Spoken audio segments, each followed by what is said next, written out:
On this episode of the Star Wars Time Show, Matt and Nick will tackle the latest episode of The Bad Batch and its focus on character building at the expense of world building.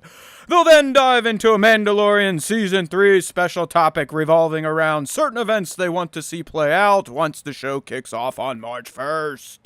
If you need more Mando, they'll take a look to Season 4, which is already getting some attention due to Favreau and a potential writer strike. If you prefer shows that start with A, like Ahsoka and Andor, they'll also have some things for your ear holes to consume. Of course, the show will end with the Question of the Week segment and the latest round of Star Wars fan artist features. Punch it, Chewie!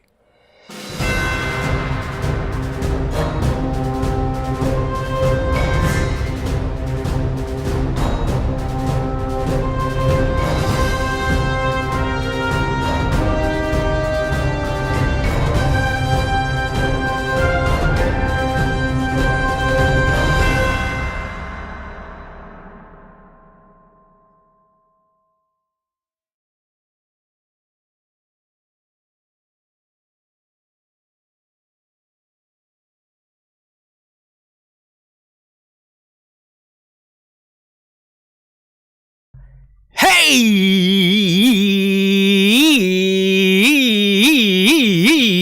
now I'm here. I think. Oh my goodness, this is back. Pretty sure Matt's back here. Week tech death. The Apple gods. Tim Cook is right now sitting in his palace, laughing at me. Going, haha, you bald motherfucker, you think you can make one of my products work for longer than 6 years? Fuck you! I'm gonna curse you right before your show's supposed to go live, you pissant! And that's exactly what happened today. Holy hell. The marriage between Apple products and Microsoft couldn't be more fucked up, and it's the year 2023, my friends. We're talking where a man can't launch applications until a fucking verification app is done checking other apps. Fuck you, Bill, and suck my dick, Tim. All right? Let's get that out of the way first. I didn't plan on opening the show like a firecracker, but it happened. You can ask Nick, I just spent the last 20 minutes scrambling to get this piece of shit iMac capable to run this equally shitty show.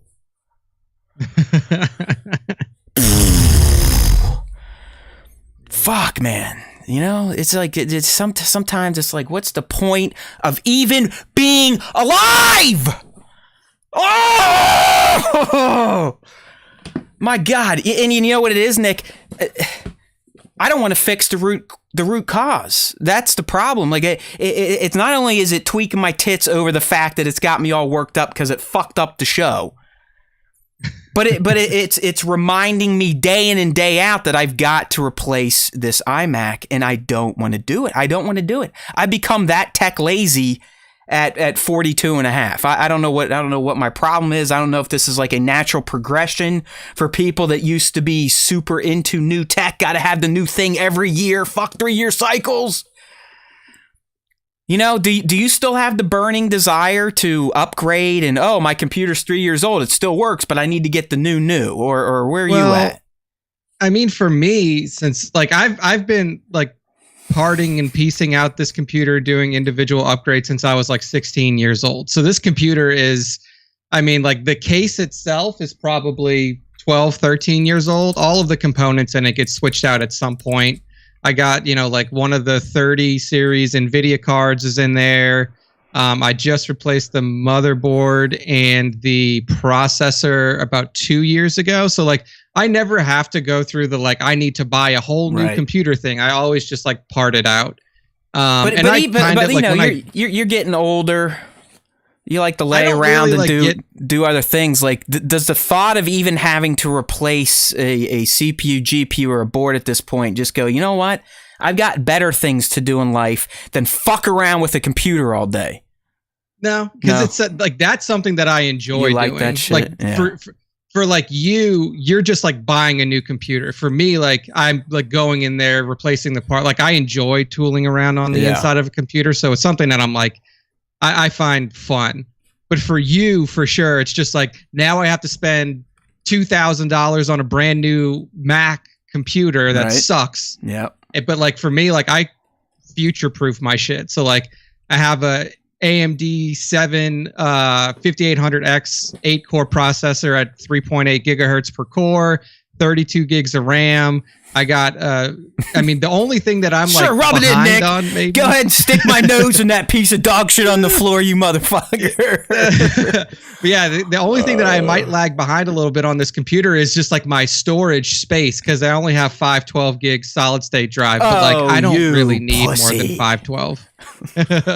Oh man, I don't need more. I know. All right, 512. good. I'm coming off the ledge a little bit here. Fuck. Yeah, I don't want to deal with it. I really don't. And here's the thing: I see people in the live stream. You know, Kevin. They probably think I'm like a tech idiot, like most humans in their 40s. I'm actually not. I'm a trained, very literate. I'm a trained computer scientist. God damn it! I just don't want to do it anymore. I've shifted into this new phase in life where that type of shit used to be everything. Like, yeah, I'm getting a new. Now it's like, that's the last thing I want to do. I'd rather be fucking off at Hogwarts, hanging out with the kid, hanging out with the family. You know what I mean? I mean, maybe that's what it is. I'm just in my dad phase in life, and I fucking love it. And this shit has gone to the wayside. But I think we are getting to the point, Nick, where it is becoming a bottleneck for the show, for my life. And it's only adding to this aneurysm I've been cooking in my head for literally the past 4 decades. Like, I'm just waiting for my stroke to happen. You know what I mean? Like, dude, I'm going to give myself a stroke, and it's probably going to happen on this show at one point in time. I really did think, like, a week ago, 2 weeks ago, like when we're going through a lot of like the heavy house stuff. I mean, now we're just kind of in the showings phase where like people will schedule a showing. We got to get out for, we get 2 hours notice. We have to be out of the house for about 15 minutes. So that's not that bad. But like a couple weeks ago, I thought that I was going to have a heart attack. Okay. I was like, I'm under so much stress, not just from the house angle, but from other angles and stuff too. I'm like, I may have a heart attack at less than 35. It's good to know that you're also slowly killing yourself through your nerves and anxiety. So thank you for that. Fuck, man. What the hell's wrong with us? Bat, you're right. Like, Bat, you just reach a point where life becomes more important. I feel you, dude, and maybe I've reached that. I do think a lot of it is the whole dad family. Kid's going to be 7. We're much more active doing shit. Scene 75. I don't know if you live around a Scene 75, Nick. They're around the country, but they're like these. I'm assuming this guy's business model, he just goes to the old standard malls, where you'd have anchor stores, Nick, and a food court and that type of shit. You don't really see those anymore. But like I think this guy that runs Scene 75 must go to these.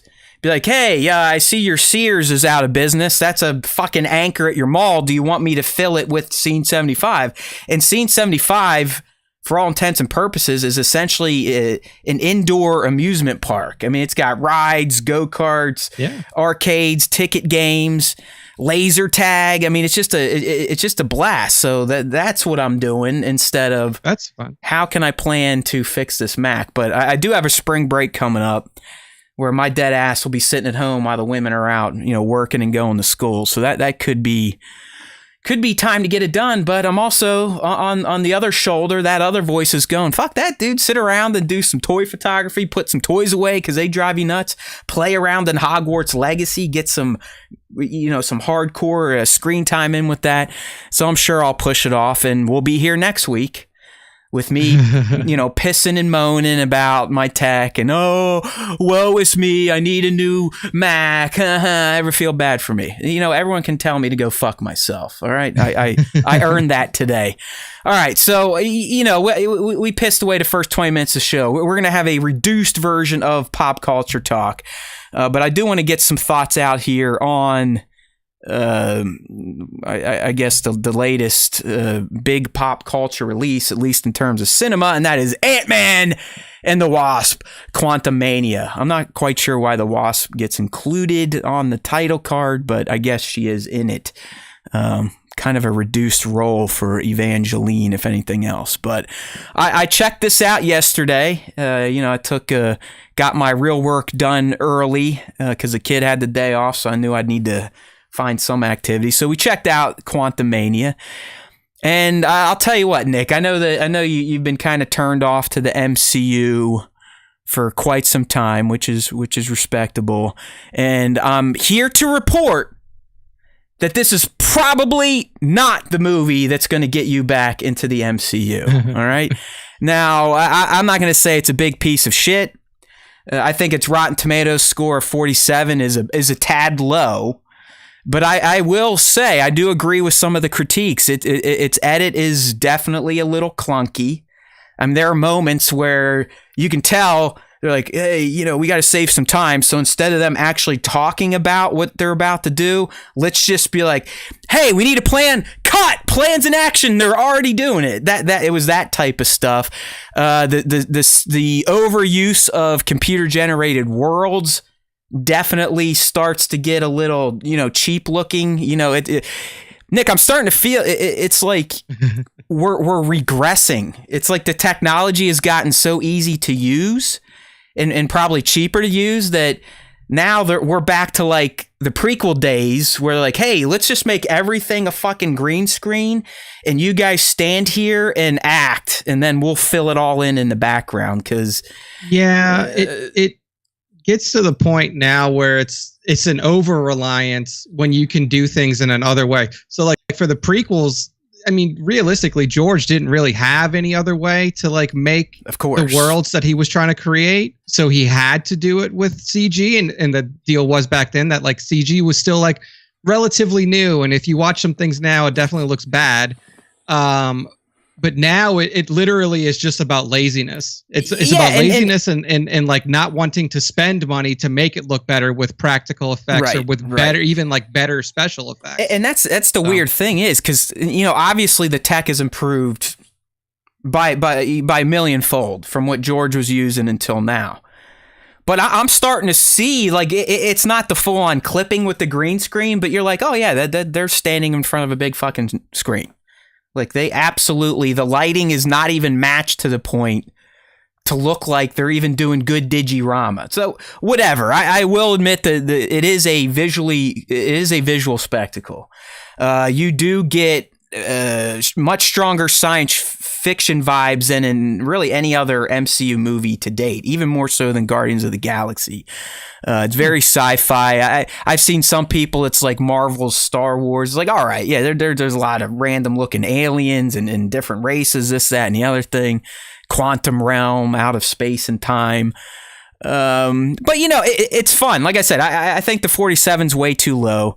The fans coming in 85 is probably a little lubed up. I'd say it's more like a 75 to 80 if you go into it with the MCU mindset. Like you're not going to see like Shakespearean quality anything in Quantumania. But I will tell you, Paul Rudd still his brand of humor still plays quite well. There are some quite funny exchanges, some odd stuff that you'll just laugh at, especially if you're slightly demented.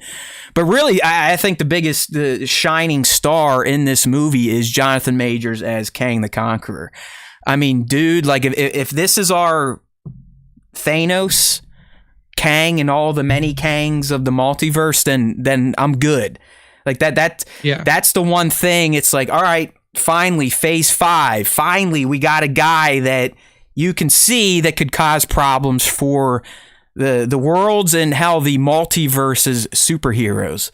So I love this guy. Jonathan Majors is just, he's a fucking dude. I don't know if you've seen him in Devotion, which is a kind of like a history movie based on the Korean War, and is like one of the first black fighter pilots.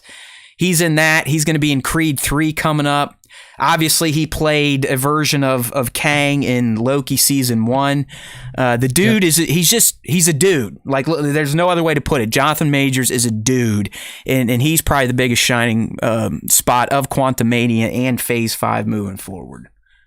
I think my main issue with Phase 4 and moving into Phase 5 is like doesn't feel like you have that core group like you did in 1 through 3. I think that was something that they did a fantastic job of establishing in 1 through 3. It's like, still lacking, by the way, dude. It's still lacking, by the way. Yeah, I mean, and it was easy back then because it's like you're launching this whole cinematic universe. So you're like, here's our guys: Thor, Iron Man, Captain America, and then here are the side players. You know, Falcon, Hawkeye, Black Widow. But those are your 3 guys.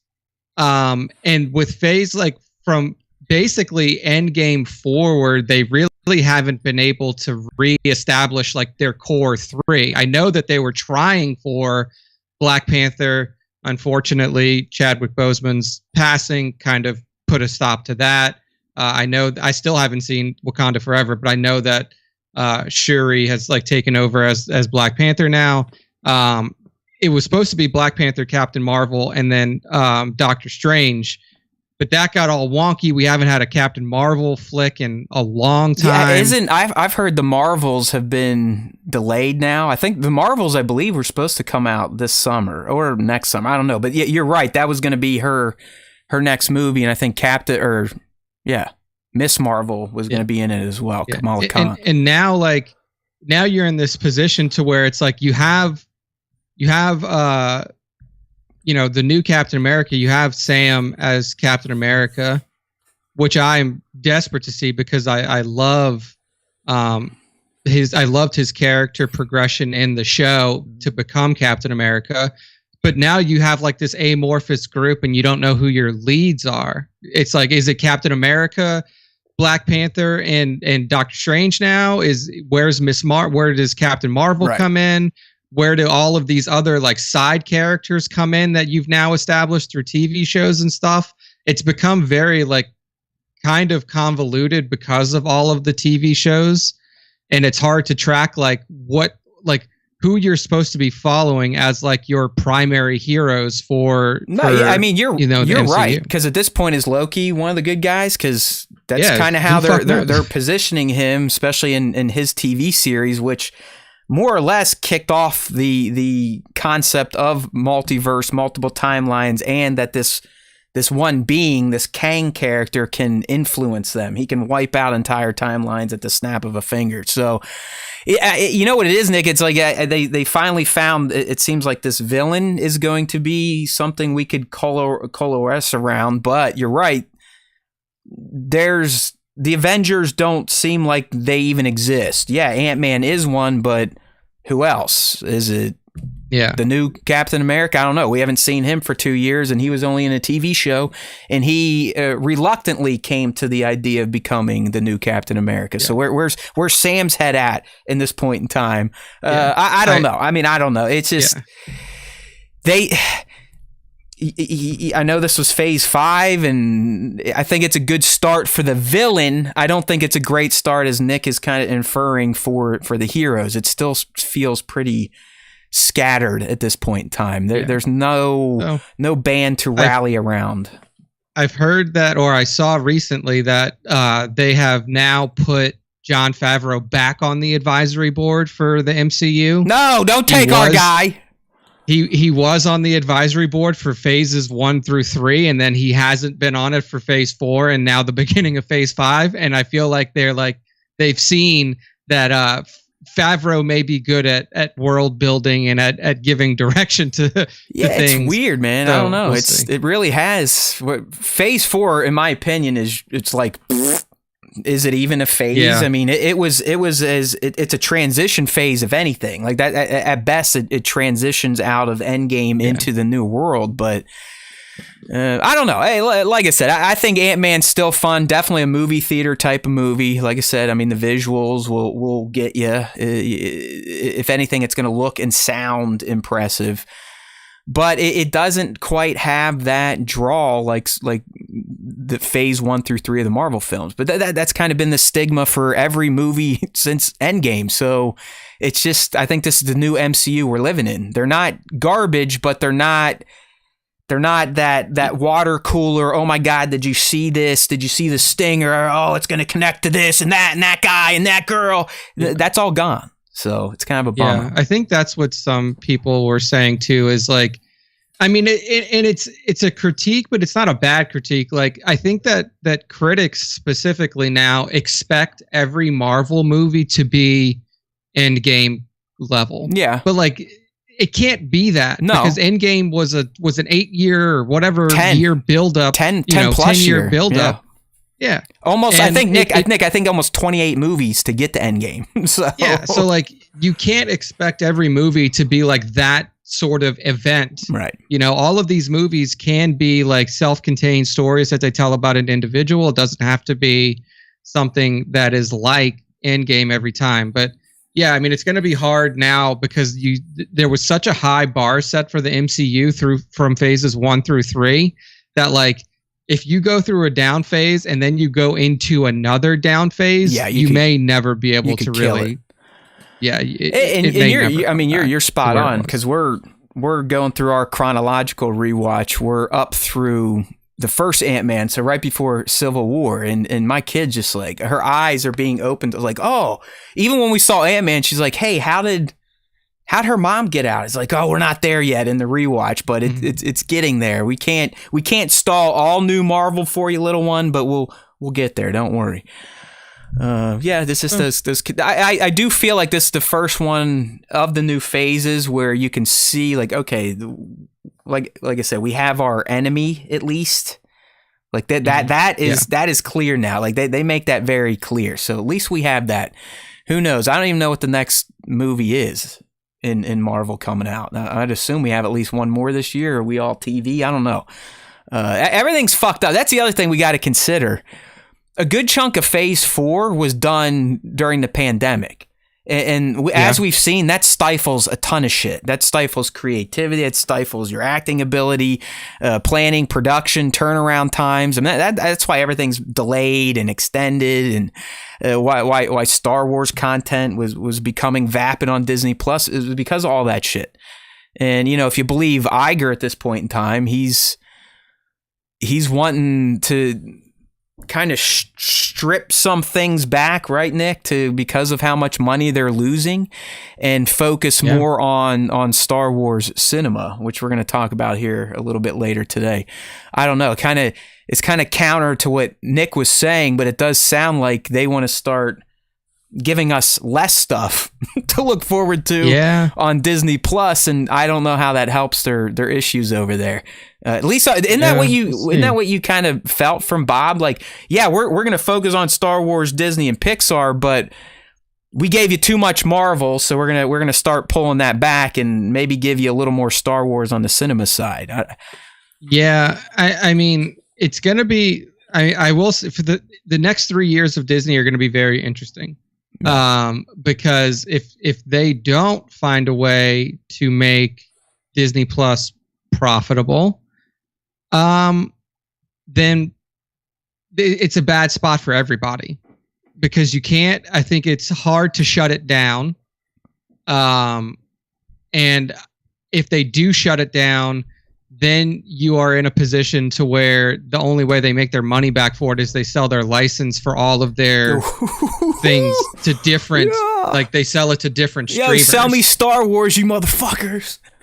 So, I mean, like sell broadcast licensing for streaming licensing to other streamers. Yeah, I know. I don't know, because that's what everybody's doing now. Like, that's why Westworld is now on Pluto that you can watch for free, because HBO makes more money licensing it to Pluto than it does having it on its own service. Yeah. Same reason why Arrested Development is going to be leaving Netflix, because Netflix makes more money licensing it to whoever they're going to license it to than they do for incoming subs to watch Arrested Development on Netflix. Like, they've now figured out that they actually make more money by not having their own streaming service or not having their own content than they do by having their own service. It will be interesting to see how the chips fall here. I don't think Disney Plus ever goes away. It's too much of their thing now.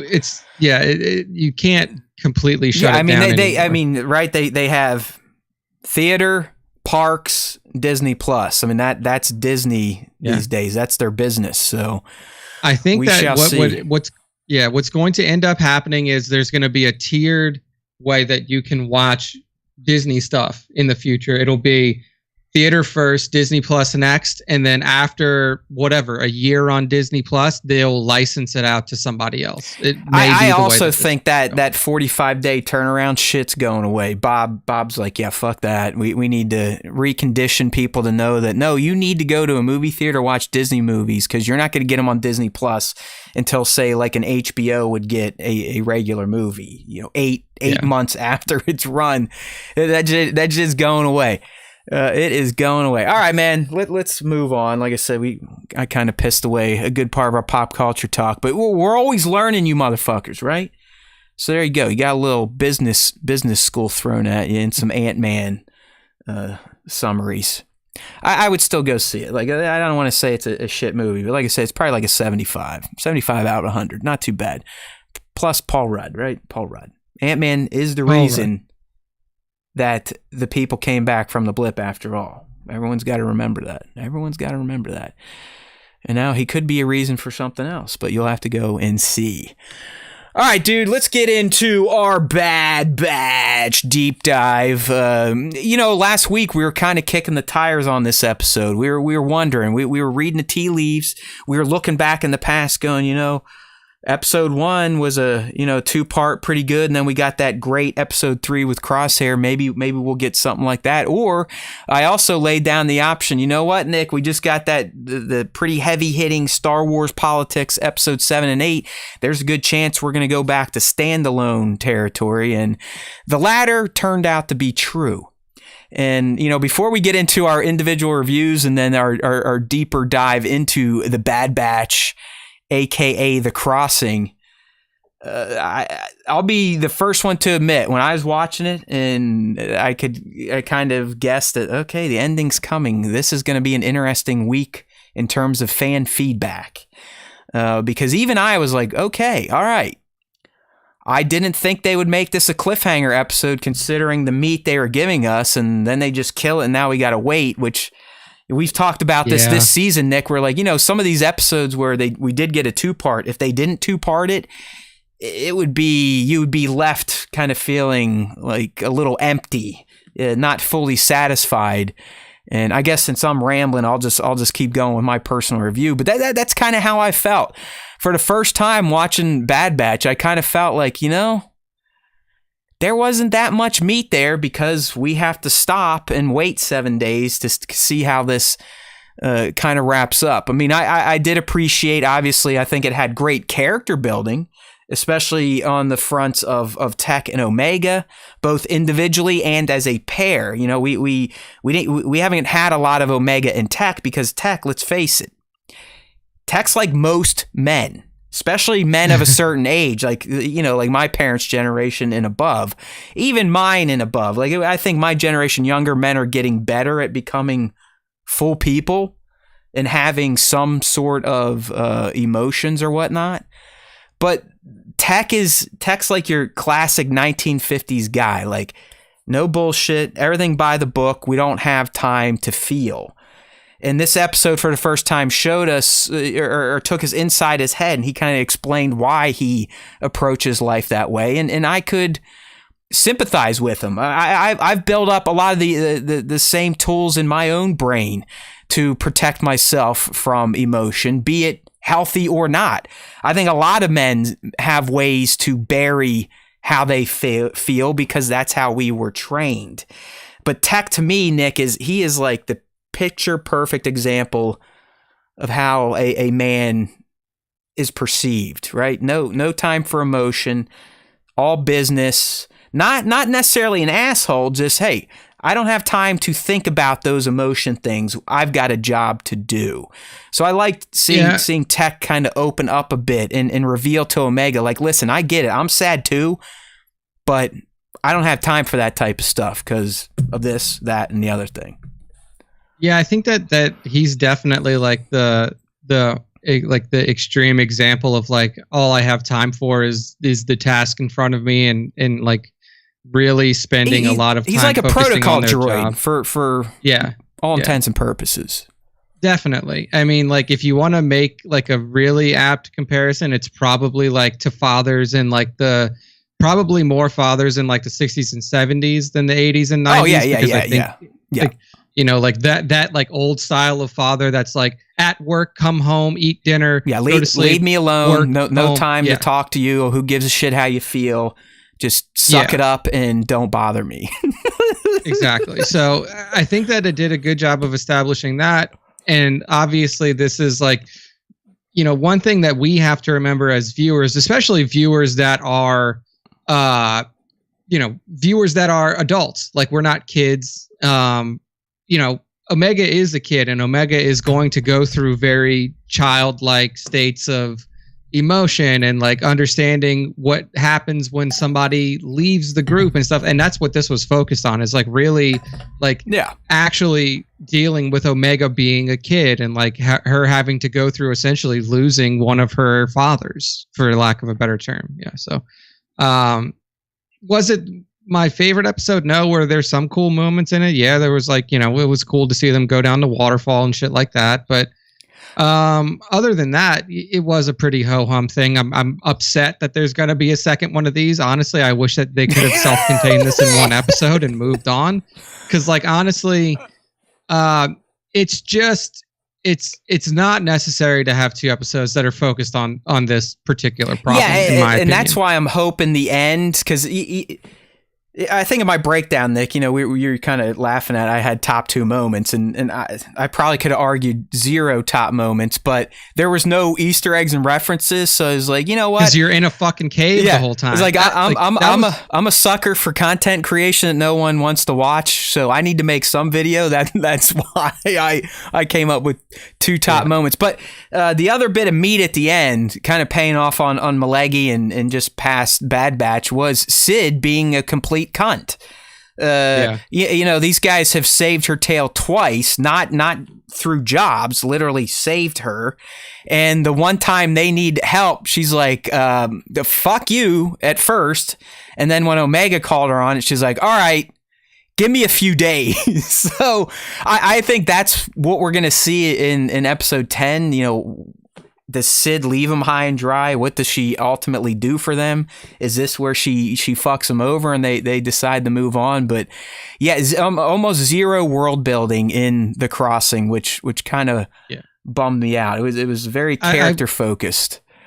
Yeah, I wish that in episodes like this, they would take a little bit more time to like put it in a setting or in a planet where we could get some Easter eggs. We could get some That's a good point. Or like you just explore some place that you've never been before. Right. I mean, like, where were we again in this episode? Another fucking desert planet that has nothing on it, that you're just walking through walls. Like, well, dude, it's a great point. This is within 3 episodes, we have essentially another spelunking adventure. I mean, which makes it look the same visually. I mean, don't get me wrong. The visuals of the Bad Batch have been superb. Like if you just they have been. If you sit great. down and just look at the visuals of the Bad Batch, it's probably the best animated Star Wars to date.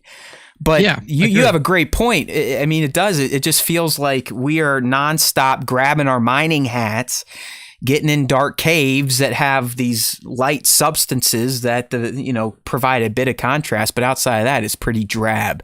So yeah, I would agree. Episodes like this probably would be more fun if they're walking on, I don't know, like Tython or something, walking through the remnants of the first Jedi Temple. Not necessarily on a mission like, oh, the Jedi, but us as fans, we perceive that as they're in the location. Yeah.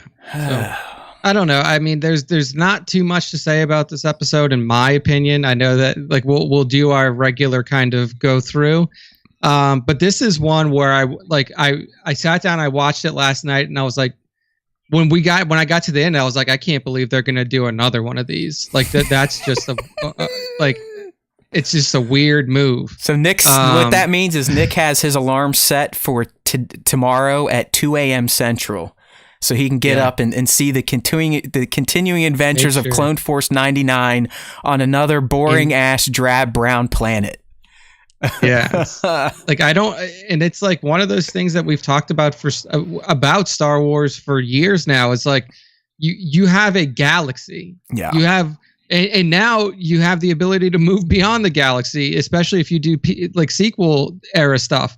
You have an entire galaxy of planets that you can choose from, and everything that you go to is somehow this desolate fucking desert, red sand crap. No people, planet. yeah, like, villages abandoned. Yeah, it's just like you have the ability to populate this galaxy and the worlds within it in any way that you choose to. Like, you are the magic makers, and you are all choosing time after time to just have another red desert planet, another brown desert planet. And honestly, it's getting to the point to where it's like, it almost feels like a lack of creativity from the team. Nick, do you think it's like is it a cost cutting thing? It is like, hey, it's easier to animate rocky, craggy landscapes than lush forests like a Kashyyyk? I'm sure it does. I'm sure, because I think all your points are valid, but I'm assuming there has been some sort of choice made. Like, listen, to save time on animating to get these cells done quick.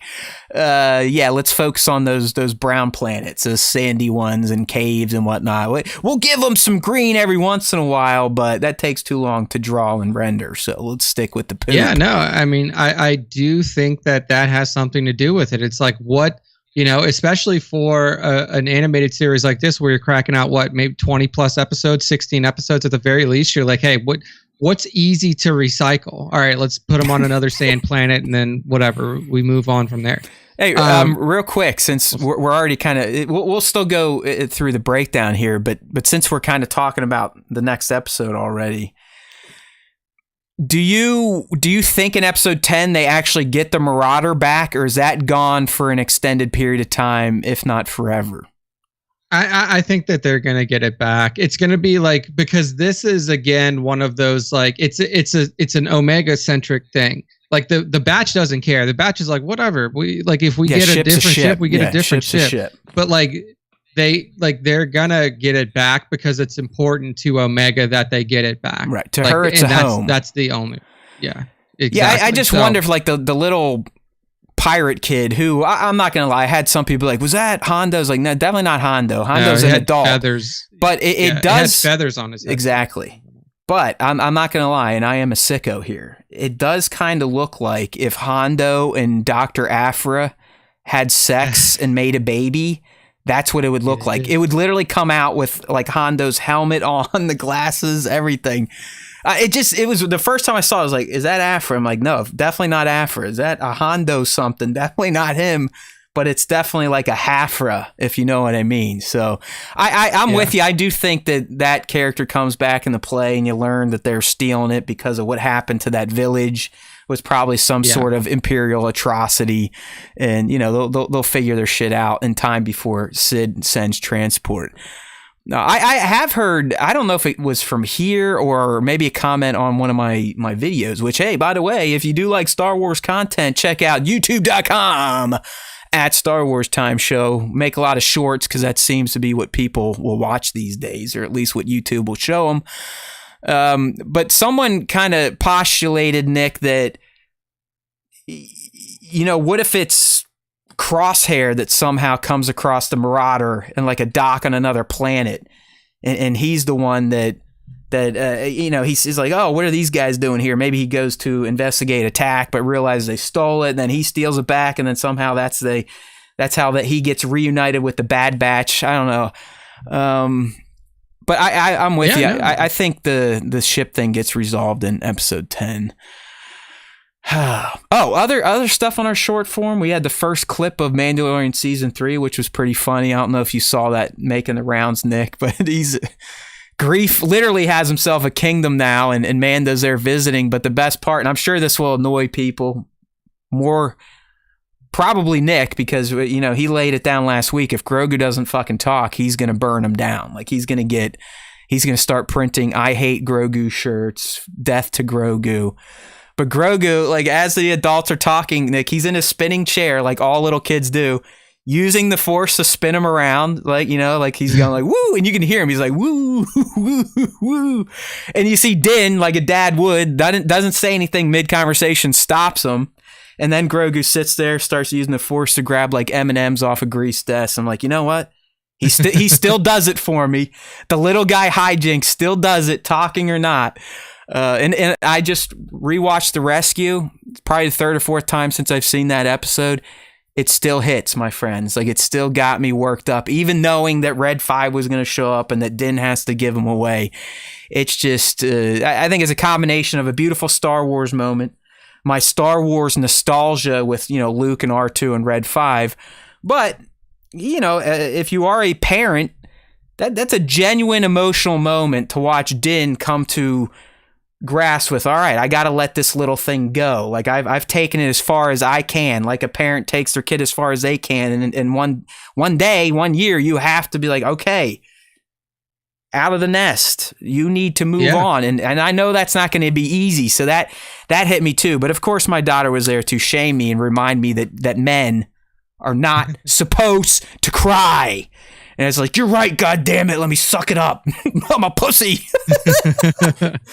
Yeah, I mean, we'll see what happens in season 3. I just, I think I went over it all last week. I just think that at this point, especially with him like training with a Jedi Master, with him making the literal, like making decisions to like that affect his life going forward on his own. Like, you'll take any form of communication as long as it's not just implied, like what they've been doing. Yeah, just anything. Like, I don't like care. Even if they start doing like sand people sign language, or like if Grogu's like,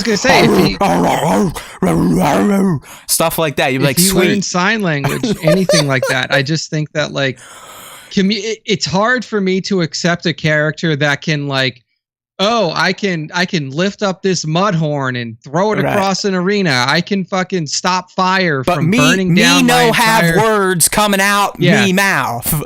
Yeah, and especially now where it's like he's gonna probably have his own lightsaber. He's gonna have his own armor. He's gonna be able to like literally fight people and stuff. We need like someone to chart this, but I think for Mando season 3, for all of us to have even more fun with it, we need like an over-under on how many episodes it'll take for Nick to turn on Grogu and start the I Hate Grogu fan club. Does anyone want to get this started? Let's get some action going. I'll tell you right now. Episode 3. There you go. He's laying it down right. He is the odds maker right here. So Nick's saying over under 2.5. Right? Is that a good line there? You'll take 2.5 for 3. I would say over under 2.5. Yeah, because just something, even if it is like force based. Even if it is, it's gonna be my new favorite thing to do to watch. Is like, all right, is Nick pissed at Grogu this week or not? Let's do it, people. We'll have a segment. I want more from him. That's all I want, and I want more from the writers because, as a writer on this show, you have like think back to the original trilogy, even the prequel trilogy, sequel trilogy, all of them. Like you had characters like Grogu with the droids. But those characters could communicate actively with their companions, and like that's what made them feel more real. Hey man, I'm not saying you're wrong. I love that. I love that this is the hill you're dying on. So I want to. I do. Let's make it a game, and I'll in my notes every week I'll put down my guesses for if Nick hated or appreciated Grogu in that episode. I think that'll be a fun new part of the deep dive breakdown every Tuesday, 2:30 p. East on YouTube at Star Wars Time Show. Let's go. I love it. That motherfucker didn't talk. It's episode 3. I'm out. Like he just comes in. Nick's fucking throws his hat down. He's like, fuck you, Double Bird, the Grogu. He's like lighting his Grogu stuff on fire behind them. Let's do it. All of the zero Grogu things. Dude, I'll send you some because I want you to be like one of those angry NFL fans when like a player leaves or something.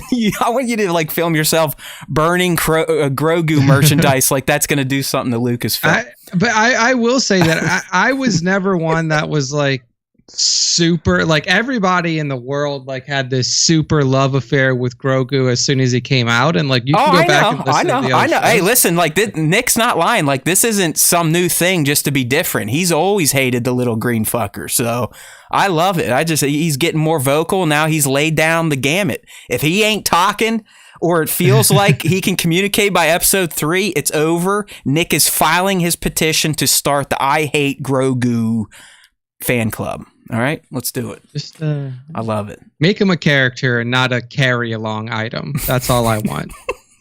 That's that, because that's kind of what he is now. Let's play the clip for Nick now. I just want to see like steam start coming out of his ears. He's not talking, goddamn. All right, back to Bad Batch. We got shit to do today. Everyone, let's go. Get serious. We got a business meeting after this clusterfuck. We do. Believe it or not, we gotta move. We're limping along the Star Wars D&D. Who the hell knows what that's going to look like? But anyways, back to Bad Batch. So it sounds like we're kind of on the same page. I would say this was probably, to me, one of the lowest effort episodes of the season so far. I mean, I'm not going to say I hate it. I'm not going to say it was filler, but I'm with Nick. You know, same environments, same sort of idea. I think some brilliant character building, no doubt about it. But overall, it left much to be desired. So let's go through and talk about some of the moments of note. And there were two of them, but before that, since there was no like true Easter eggs and references and stuff like that, I ran with something that I didn't know if it would hit with other fans or resonate, but I personally felt this way when I watched this scene, Nick. And I'm talking about after the Batch realizes that they're fucked and they're walking through this canyon, a stampede takes place, and it reminded me of another iconic stampede from the Disneyverse. And that is the death of Mufasa. I mean, I think there were some clear nods to the Lion King in this moment from the way they filmed it. You know, you had them getting out, little Simba Omega hanging on, and big Mufasa Wrecker couldn't hang on long enough, falls down in. But luckily for Wrecker, he's wearing clone armor, therefore he did not get mutilated to death in the stampede. Yeah. But I don't know about you. Did you get any Lion King vibes from that, or you weren't even thinking that way? Definitely got some Lion King vibes from that. Especially, I mean, like even like the setting itself, not just the stampede, because the setting for Mufasa's fall to death was like in a gorge. Like he fell from a cliff into a gorge, and where were they going? They were climbing up a gorge. Yep. They were like climbing up, and he fell back down into the gorge. So again, Wrecker didn't have a lot of time in the sun, but did have great moments. I don't know if anyone picked up on like him bitching about carrying the stuff and Tech giving him a hard time for carrying the case. He's like, "Well, fine, you carry it then." And then Tech can't really carry it, and he loses it and gets it blown up, and they get locked in that hole. I mean, Wrecker, he's a joy every episode. You know, and people of I don't want to say low intelligence, but lower IQ individuals, slow adults, sometimes they're just gems to be around. They brighten up a room, they'll make you smile just because they're genuinely good humans, and that is Wrecker. All right, in terms of the top moments here, obviously they're gonna revolve around Tech and Omega. I just got to kill the heat here for a second because I don't like the way it sounds when I'm talking. I don't really care how you all feel, but it distracts me. I mean, when you have a show that takes 20 minutes to get started because of bad tech, does it really matter the quality of the product coming out of it? But Nick, some of the top moments I had here written down, the first one being just Tech not being able to read the room initially and really upsetting Omega with his callous approach to Echo leaving, and it was a good setup scene for them getting stranded together and for the lack of a better term, being forced to kind of reconcile their issues with each other, but also I think they both kind of had growth moments.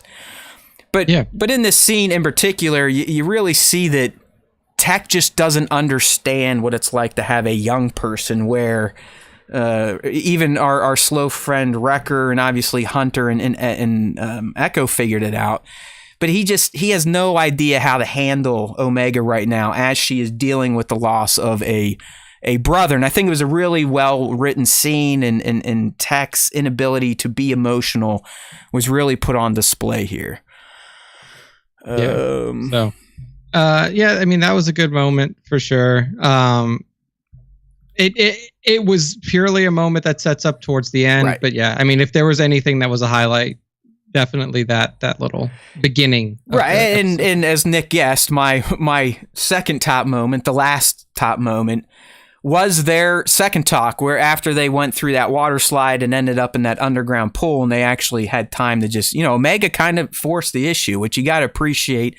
As a little kid, she's just like, hey, dude, what the fuck? Like, why are you this way? I mean, I wish I'm almost 43 and I still don't have the balls to go to my dad and be like, hey, Dad, is there a reason you haven't talked to myself or my family in a year and a half? Can you explain that? Because I'm running out of excuses to tell my daughter why you now have abandoned her like everyone else in your life.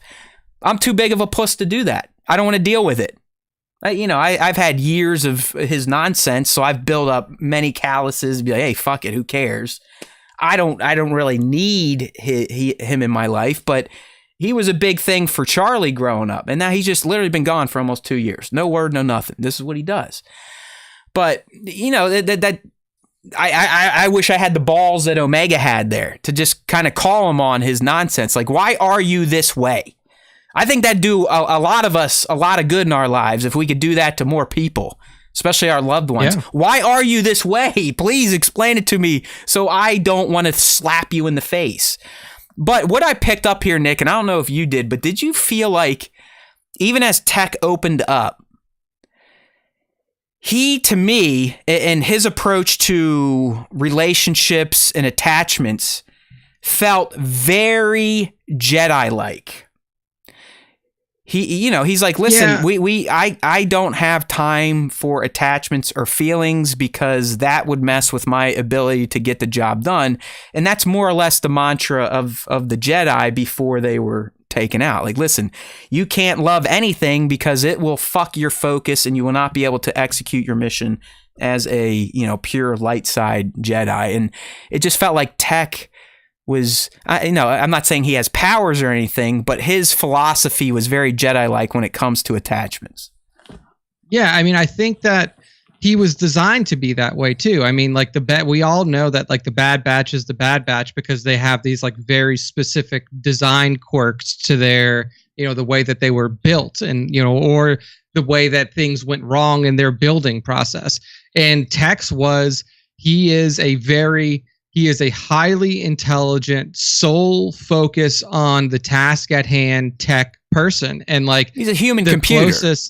He's a human computer. And like, he was essentially built to have no emotion. And that is exactly what the Jedi, especially during the Grand Republic, were trained to do, was to have no emotion. That's why they get him as kids and get him as a baby. That way they can't develop those. And so like you fucking wipe that slate clean to where they don't have the ability to make connections. They don't even recognize connections in other people when they happen.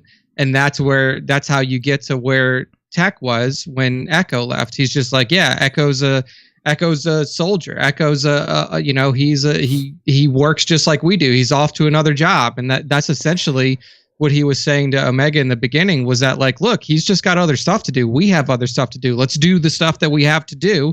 We don't have to worry about where he's going. Right. That was like his design. Right. Yeah. And we got Kevin in here, some other people chiming in. Love you in the live stream, everyone. Keep it up. That one's for you.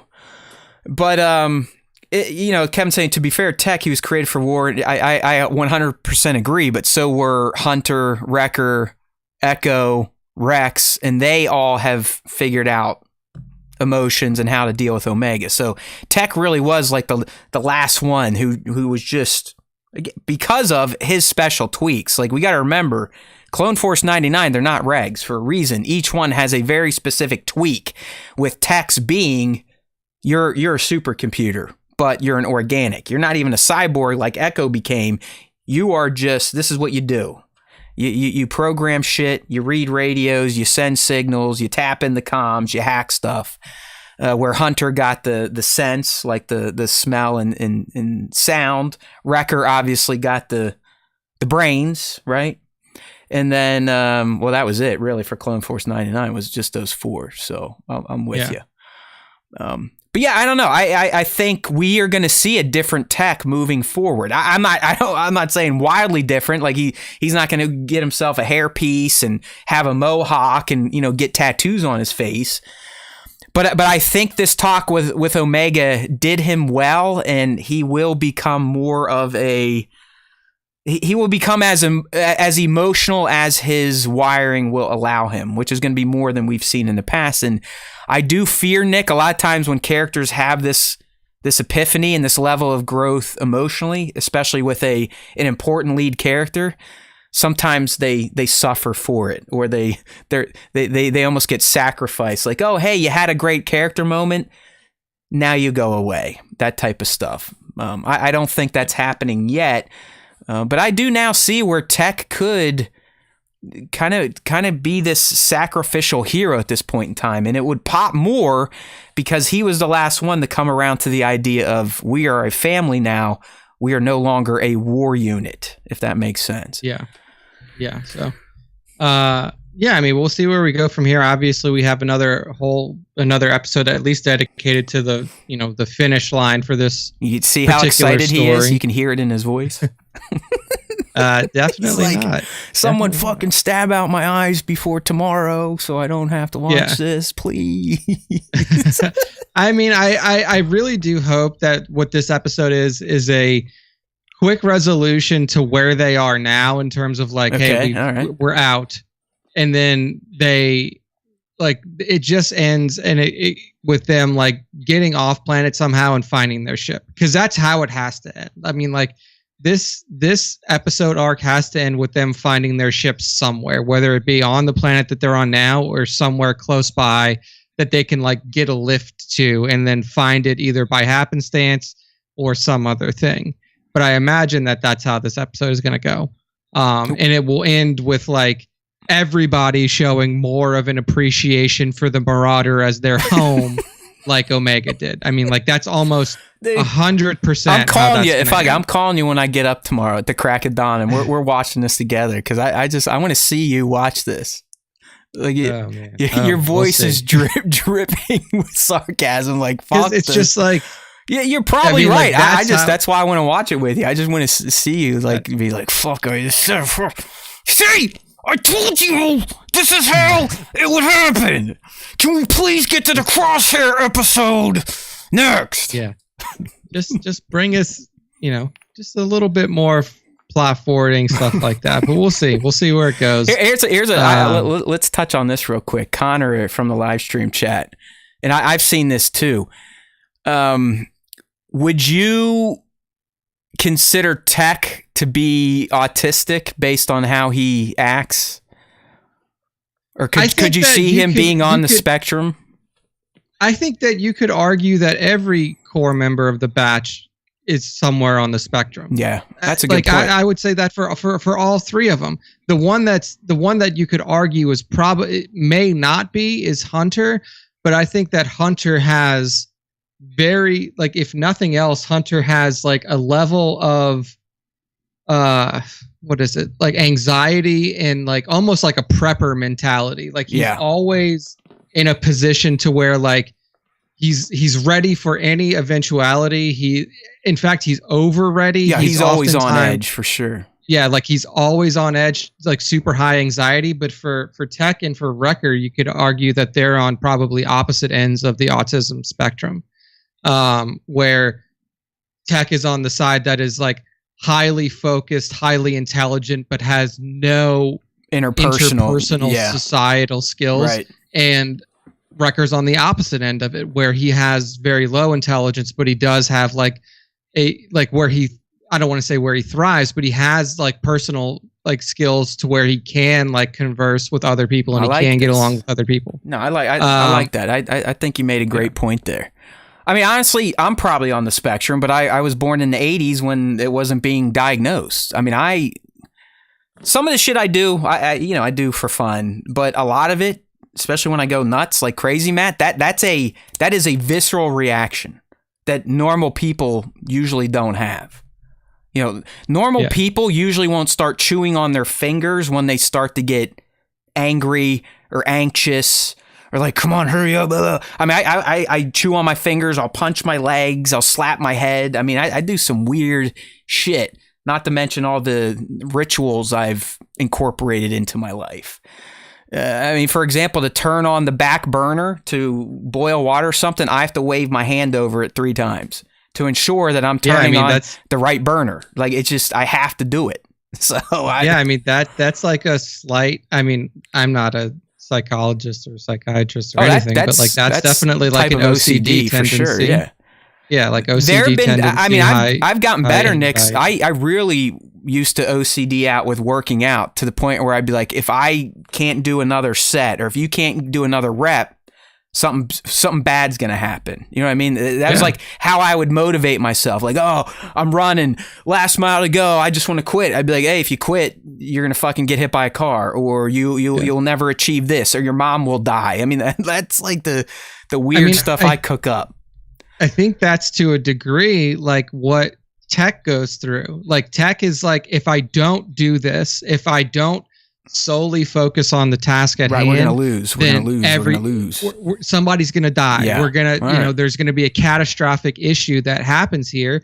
So, like, to a degree, I think that's what he deals with, and that's why he is so laser focused on just the task at hand and nothing else. Because especially now with Echo gone, I feel like to a certain degree, Tech felt like he could lean on Echo a little bit more for like, hacking shit, like, hey, getting in a door. Yeah, like these other guys don't really understand what we're trying to do here. Like, you have this ability, you have like some of the abilities that I have just from, your time with the Techno Union and what you did to you. So like those were kind of like 2 kindred spirits. And now that Echo's gone, Tech feels even more pressure on himself to be like, I have to be the one to make sure that everything goes off without a hitch. Well, I mean, that's something I forgot to bring up in our breakdown here. Good thing we haven't ended yet. But it was clear from the get-go, and you even heard the team talk about it, but being down Echo is the reason they're in this conundrum right now. Like, they were not prepared to go on a mission a man down. They weren't used to being back, or hell, just being down to a 3-person team in Omega.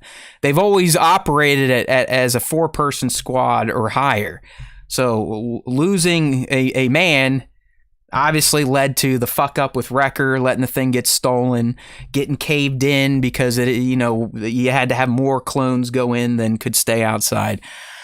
So yeah, lots of hey, that's what the episode was for, dealing with the fallout of Echo. And this was really, it seems, a lot of people are like, oh, we're just standalone episodes, but we now have had a string since the Gunji episode where the previous episodes and the events are discussed.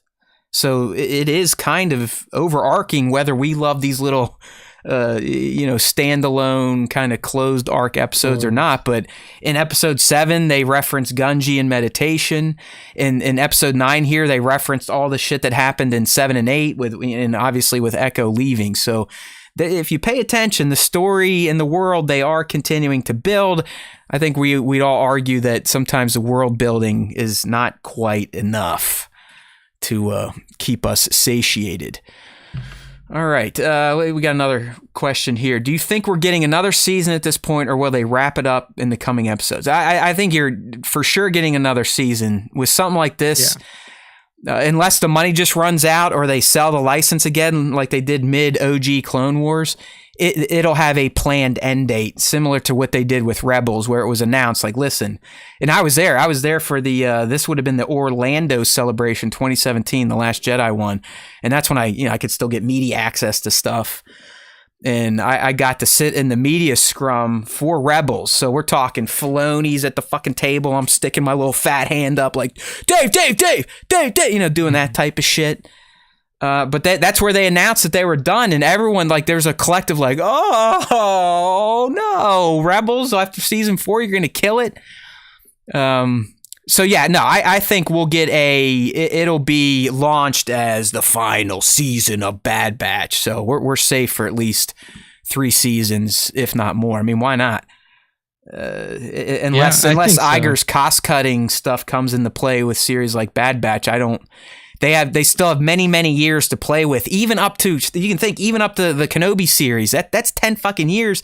And I think at this point, Nick, what do you think we've covered since the fall of the Republic? A year, maybe? Yeah, I'm gonna say a year, if that. Right. I mean, there's like, this is the Bad Batch, for better or for worse, in whatever way that you want to look at it. Like, the Bad Batch is the new Clone Wars. Like, the Bad Batch has a lot of time to cover. Yeah. Clone Wars had a lot of time. Clone Wars had like 3 years. Well, technically, in world, it had 3 full years to cover, and we got 7 seasons to cover 3 years. So like, I mean, if you just look at purely what's in between Bad Batch, like what's the next thing after Bad Batch, like Solo, Kenobi. No, Kenobi. Andor, It literally goes. No, you're right. I think it's Solo, Kenobi, Andor, like that. Yeah. So I mean, you have a lot, and the thing is about Solo, Andor, and Kenobi specifically is like that doesn't even put like a stopping point on the map for Bad Batch, because all that is stories told within the same time period. Right. Like, you don't really hit a stopping point for the Bad Batch until you choose to, or you get to episode 4. Well, yeah, I would say the most logical stopping point. Was it season 2 or season 3 where they find Rex in Rebels? I think it's Rebels, 2. I think it might be towards the end of 2. So that's probably it for the Bad Batch. Yeah. Yeah, that's probably like a couple years before Yavin, but definitely, right within that timeline. So yeah, so there's a lot of time to cover, and I think that I don't see where else they would go. If you're thinking like, well, Bad Batch has got one more season and then they'll move on to something else that continues the rest of the timeline. Like, I don't know what other way you could do that. Like, what other characters are you going to follow? Vader at this point is our lone guy that could explore that hasn't been touched on yet. Because we got Cal Kestis kind of covering his part of this timeline. As you said, Solo, Kenobi. Yeah. And then Andor, it is still kind of at the far end of this still. I mean, Andor is 5 years before Yavin, so it's at the far end of this pre Battle of Yavin timeline shit. So I honestly could see Bad Batch going for minimum 4 seasons. Yeah, easy. If not more, if not rivaling the Clone Wars, because Nick's right. I mean, what better faction to cover this unknown timeline than the Batch, where you get to do it in animated, you have the ties to the Clone Wars animated franchise. It just makes sense. Like, we've got our live action tent poles to flesh out parts of this era, but I think Bad Batch is the best vehicle to get broad chunks of it covered.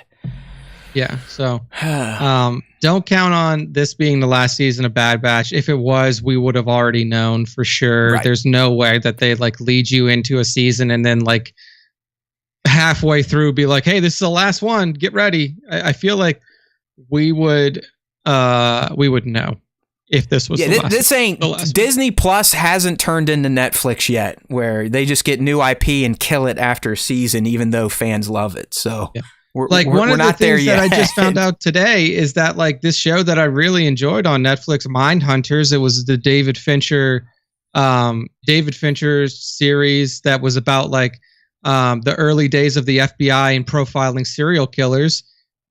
Just got canceled with no announcement. Yeah. Like, David Fincher literally came out and said himself, he's like, you could probably consider it canceled. Yeah, that's Netflix, like, dude. Just like, hey. Like, what is it? It was that really good show, The Sandman. And they let The Sandman waffle on if it's going to get a second season for months. And people are like, hey, we liked it. We'll watch more. But Netflix is like, hey, fuck you. We'll decide. We'll cancel it or we won't cancel it. It's like how they killed 1899 after one season. I heard a bunch of people thought it was fantastic. Yeah, I mean, that's been happening a lot more recently. And I think that, like, it's because, like, these streamers are realizing, I mean, especially now after what fucking HBO Max did with a lot of their content, that was still not released yet.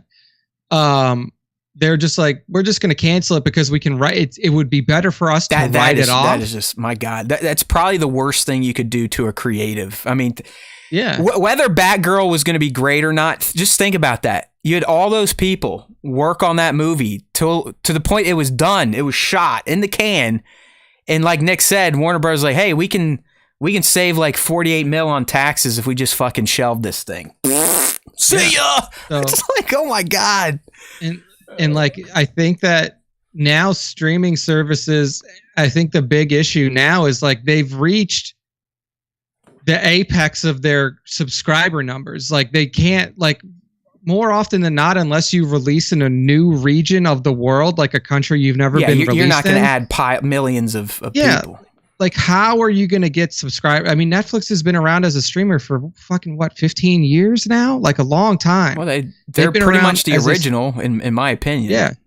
Yeah, I mean, they're definitely like the original streaming service that like caught on in a global national frenzy.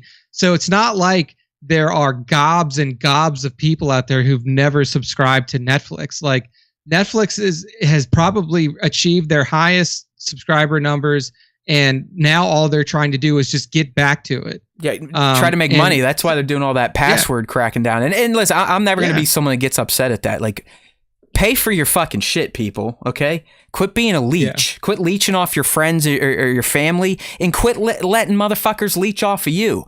I have never shared my shit. I don't give a fuck. I've got more streamers than one person should have, and I am never going to give them to anyone else because they're mine. I work. I pay for them. That's how you keep the economy going and new art being made, you cheap assholes. You people out there stealing subs and shit. Yeah, you people out there stealing subs. This is why Nick keeps talking every week about how streamers are going to go out of business, because people are stealing content. That's what it is. It's no different than when we used to steal songs off of CDs or bootleg movies out of movie theaters on Kazaa. People, in the end, the artists, they're not getting paid. Yeah, I mean, we're going to talk about the writer's strike coming out. That's all looped into streaming and creative accounting and whatnot. So pay for it if you can afford the monthly fee. Pay for it. All right, we're not gonna hammer on Nick's mom and dad. We'll let them go, but all that shit needs to stop, all right? You're stealing. Okay. Moving on. I had something to say about the Bad Batch before we put it away, but it's been deleted. The only note I have left is Shithead Sid. So, Shithead Sid for essentially like turning her back on them. I mean, you mentioned that earlier on. Right. Yeah, I mean, they literally finally got to a place where they could send out a transmission, and then Sid's like, deal with it yourself. It's not my fault your ship got stolen. I love her, just man. Literally. Not my fault I know your what it ship was. got stolen. It had absolutely nothing to do with Star Wars. Netflix. Way late to the party here, my friends. But I am a huge fan. My wife's probably even bigger, of Shadow and Bone. Did you fuck with that? We watched the first episode and like just didn't get pulled into it. So my goodness, but that's one. It ties into our tangent here. It's one that actually got a second season. It's coming in March. Heather and I were going through the first season now, but she absolutely loves it. And I'm like, how did I sit on this one for so long? I knew it was there. It was always in my list. I just like, I'll try something else. But Shadow and Bone, it's got like a Wheel of Time vibe to it, where people are. There's like magic in the world, but it's not magic. It's matter manipulation, and there's like dark magic, light magic, Sunbringer, Darkbringer. I don't know. I dig it, and it seems to be like, I would assume the original author was like from the Eastern Bloc, because a lot of the names and the style of the world looks very Russian to me. But I don't know. I think Shadow and Bone is fucking titties if you're into fantasy type of stuff. Like, I'd have to recheck it out. Yeah, shit, there you go. Stormtrooper Barney can vouch for me. Shadow and Bone was pretty good. All right, but that's one that you can at least rest assured that if you watch season 1, Netflix is not going to pull the rug out from under you. There is a second season coming. Yeah, check it out. Like I said, if you liked Wheel of Time or magic set in like a steampunk era, not necessarily way back with knights and horses. Like, there's guns in Shadow and Bone, and the magicians or they call them the Grisha. They're like, yeah, we were great until these cocksuckers figured out automatic weapons. Now us as magic people, the playing field has been leveled. So it's not like unicorns and knights and shit like that. It'd be like I don't know, 19th century America, but with like magic shit, or 19th century Europe, but with magical beings. Okay. So we already spit out what we think's going to happen tomorrow on the Bad Batch. We're going to get resolution here. Marauder's probably coming back. I think more than likely the little kid stealing the shit is a part of that village that has been abandoned, and we'll probably figure out why that happened. And, maybe Sid will fuck him in the end and not send something. But like I said, I do think they get their home back in some capacity. And then, well, you know what that means, Nick? The next 2 episodes are going to be that D. Bradley Baker described standout crosshair affair. So at least we got that going for us. But yeah. So something to look forward to in it. I mean, those have definitely been the highlight moments, honestly. I mean, it's those episodes that are focused on the inner workings of the Empire, like what's going on with Crosshair, what's going on with the clones, what's going on with the conscripting of soldiers that's going to start soon. Like that's really been the strong point of this season, and I really do hope that after tomorrow's episode we start to lean a little bit more back into that for the second half of season 2. So we'll see where we go. All right, I think that does it for Bad Batch. I just realized a lot of my stories got closed down. But all right, what I want to talk about next. Now we don't like to celebrate too much on this show. We don't give a shit about our own anniversaries. Fuck Star Wars Day. We'll talk about it and say May the 4th a few times if you think it's cute. But we don't get down with that type of shit. But what we do get excited for is when the Mandalorian is coming back to the airwaves. And in case you haven't been keeping score, that's happening next Wednesday. That's right. We're just over a week away, or just right at a week away, depending on when you're listening to episode 252 of the SWTS. But I am getting jazzed. I've been going through my rewatch. We're up on the Book of Boba Fett currently. We made it to episode 2. But I thought, Nick and I, we usually like to look ahead when a new series or a series is coming back for a new season. We like to look ahead and provide our wants. It's the intelligent way of saying what we hope to see in the upcoming season of The Mandalorian. So I put together a quick list to just riff on before we get into our other news topics on The Mandalorian of things we would like to see in The Mandalorian Season 3. Now, I don't know if Nick added to this. I just was kind of pulling shit on my ass. I did loop in the one thing I know he wants to see, so don't worry. The Grogu thing will be on the list. But Nick, let's go ahead and talk about a few of these real quick to celebrate the soon-to-be-released Mandalorian Season 3 next Wednesday. I'm not going to lie. I am genuinely excited. I know it's getting into dual Star Wars show type of scenario for me, which sucks, right? But I'll get over it. It's going to be worth it to tune in next Wednesday and get to see what my guy and my little guy are up to. I'm extremely excited for season 3, E1 to kick off. So Nick, here we go. I got a few bullets on here. The one thing, listen, we've talked about this today, last week ad nauseum. I'm just going to bring it up first. But the one thing we want to see, and this is for my man Nick, Grogu communicates beyond cues and signs. Okay, I think that's a safe one, right? That's definitely something you have put forth in this universe, and you've said that if you don't get that by episode 3, you're going to burn Grogu at the stake. Yes. No more watching The Mandalorian. That would be my last episode. He's going to have a sacrificial ceremony in his front yard to try and entice people to buy his house. All right, so that's one. That was an easy one. Here, the next one I had here. Learn more about Din's past with Death Watch. All right, so hear me out. We really only have that one flashback to where he got picked up by Death Watch. I would like, just a 30-second, 45-second montage, maybe him talking to the armor about his past and why he feels the need to go to Mandalore and redeem himself. Like, I want to get more of maybe even his training or why Din is so fucking looped into the cult. You know what I mean? Does that make sense? Like, can we get a little more backstory as to why he is so Kool-Aid or cuckoo for Cocoa Puffs, even if it's just a little segment of Tiny Din in his first set of armor talking with whoever took him on? I mean, hell, that would be great just to see who was Din's father figure. Rescuer. Just like, because I mean, if you listen to the armorer, he became the caretaker of Grogu because she charged him with that. He is your foundling. He is your responsibility. So I would like to get some insights into, okay, who was Din's quote unquote caretaker? Next one here, Nick, sticking with the armorer. Who is she?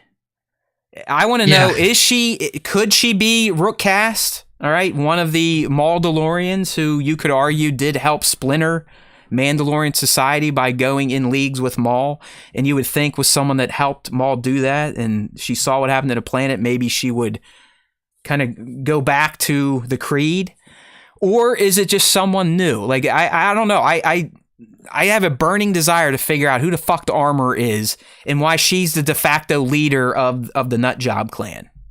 What do you think? No, yeah. I mean, I do think it makes most sense to be somebody that we would recognize from the animated series from Clone Wars, like Rook cast. Do you think he'll do it, though? I mean, do you think they're going to make her a known character, or is she going to be someone new, but maybe from Legends? I don't know. I mean, to me, it makes the most sense to make them like Rook cast or somebody that we already know from Clone Wars, because like even in Legends, like you kind of get into an area to where like we have diverged very far from where Legends was at this time in the timeline and where we are now in actual canon. So it would be hard to pull in. I mean, at least as far as I know. And again, like I've only read certain novels. I haven't read everything in Legends. So I'm sure that there are people out there who could maybe pinpoint a character from Legends that would fit well in here. But to me, it would be more beneficial for it to be like one of these old Death Watch members or old, Mandalorian members from the established TV series. Because I'm trying to think. I don't think there are any more Kreeses left, or at least that we know of. I mean, would you think that would be interesting if we found out that the armor is a part of the royal line? I mean, that's essentially what the Kreeses are. They're the royal line of Mandalore. Yeah. I mean, it would be interesting. It would be way out of left field, considering, like you said, to this point, we thought we've known all the Kreeses. You have Satine and Bo were sisters, and then I think there was like a nephew in there at one point in time. Yeah, and it's obviously not the nephew. And I think that their parents are dead.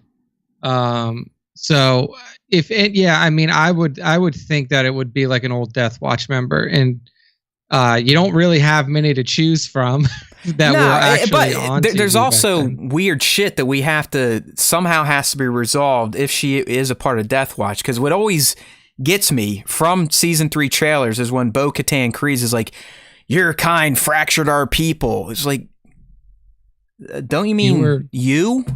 Yeah, it's like you were a part of that too. you were literally the second in command to Pre Vizsla. You're the ones that moved up to the fucking moon and were wreaking terror campaigns on Mandalore proper. Like, how does that not begin the fracturing of the people? So was Armor in Death Watch, or was she someone normal on Mandalore, or was she a whole other faction that was even more hardcore than Death Watch? Because in my mind, Nick, Death Watch formed because they wanted to go back to the roots of the Mandalorian culture, the more warrior centric culture, versus Satine trying to make it more, like a Republic type of system, a system that could join the Republic, even though I know Mandalore never was officially a part of it. So that's why I want to learn more. She's so fucking mysterious. Like, what's her angle? Why did her people choose to go this extreme to try and prolong the Mandalorian race?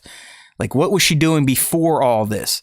Was she in Death Watch? Was she against Death Watch? If she's against Death Watch, why the fuck is she so hardcore now with the Creed? I don't know. Yeah, there's a lot of unknowns, a lot of question marks that surround that character.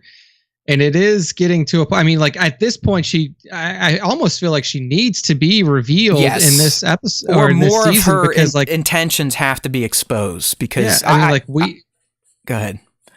No, I was gonna say like we've come to a point now where it's like you're closing out that arc. Like this season is going to close out this Bunker Boy. Yeah. This is this should resolve the Mandalorian faction problem. You would hope by the end of this season, after they probably, slap each other around a little bit, they'll figure out like, okay, we hashed out our shit. We went on, Dr. Phil or whatever. We're good. Let's kind of reevaluate the Creed moving forward. Like if you weirdos want to stick with the helmet shit, that's fine, but just know that you can accept us as Mandalorians too. It's all right. Like we need to be on the same page. If you want to have your religious stuff, we'll build you churches. You can do that shit on a Sunday. But outside of that, if I'm Bo, if I want to take my fucking helmet off when we're all hanging out in a room, you're not going to give me shit and threaten me that I'm no longer a Mandalorian. Like you just need to get over that. If this extends into season 4, I would be very surprised. I think you're right. I think this shit is the bulk of the season, and I'm fucking up for it. Like I want to see Mandalorians gathering in mass. I want to see them having problems with each other, but then I want them to see them figure out their problems and start kicking the Empire's dick. All right, like that's where I'm at. And I do think that is where things are going to head. I think that will be very close to the end. I think there's going to be a lot of trials and tribulations for the Mandalorians in this season before they figure their shit out. Because clearly they got a ton of it, and there are reasons that the Armorer and people like her existed. They did feel that the only way for us to survive now is to stay hidden, stay masked, and stick to the Creed and the Creed only. Because if you veer from the Creed, bad things happen. Yeah. Ah, man. That's the stuff I'm excited about. Fuck Grogu, fuck Din. Who's the Armorer and what's her motivation? Like that's got me excited, because that to me, that's the lore stuff. The stuff that really gets me up in the morning for Star Wars. All right. Yeah. Next one, and I this should be a no-brainer. Think of it as a same soft start as they did with Ahsoka and The Mandalorian, but I think we need to get our introduction to Sabine in this season of Mandalorian. It makes too much sense. It will establish her for the non-fandos, so they're ready for her in Ahsoka. Plus, if we're going to have Mandalorians massing together, talking about restoring Mandalore, a Ren has to be there. In fact, there's a good chance we may see her mother if she survived the Clone Wars, because her mother was directly working with Bo-Katan to get Ahsoka to help them against the Separatists. But I think Sabine Wren is a done deal for The Mandalorian. I agree. I think that she makes her way in this time. I do think that it may be towards the middle half of the season. Like an episode 5-er, just like we got with Ahsoka. And I don't think she is going to be a part of what the Mandalorians do, but I do think she pops up. Hey, it's you. You're Mando. What do you think? Because you got to remember, the Wrens were pretty popular too. I mean, they had their own clan. I mean, it was the Wren fucking clan, and they were running shit on one of the moons within the Mandalorian system. So I would not be surprised to see some Wrens pop up. Sabine obviously being the most important. Get her established. Let's see what Natasha looks like, how she is, and then we'll be ready to rock for Ahsoka. Gideon's grand plan, and does it involve Thrawn? So that's really the key for me. Our boy Giancarlo, because he can't really keep his excitement tempered during interviews, he pretty much already said, like, listen, Gideon's doing stuff, and that stuff is going to become even more in your face. Let's just say he has a way of restoring the empire that he needs to convince other people of his position that his way is the way. So like I said, Nick, it's not so much Gideon's plan. We know he has one, and he probably let himself get captured. I mean, after watching Chapter 8, I guess you could argue he does try to kill himself, but I still think he feigned everything. He definitely feigns losing the Darksaber because he knows the drama it's going to create with Bo and Din. Like that was such a fucking setup by him. But you could also argue that he ultimately wanted to get captured and taken back to the New Republic to kind of kick off this grand plan. So to me, Nick, does Gideon, knowing who the type of character he is, and he kind of wants to be the guy, do you think he references Thrawn at all? Does Thrawn get any play in Mandalorian Season 3, at least from the Remnant standpoint? Or is he going to be saved thoroughly for Ahsoka? I think that we may get a taste of Thrawn at the end of Season 3. Name drop or like a stinger like the Book of Boba Fett deal at the end of Season 2 Mando? I would say, oh man.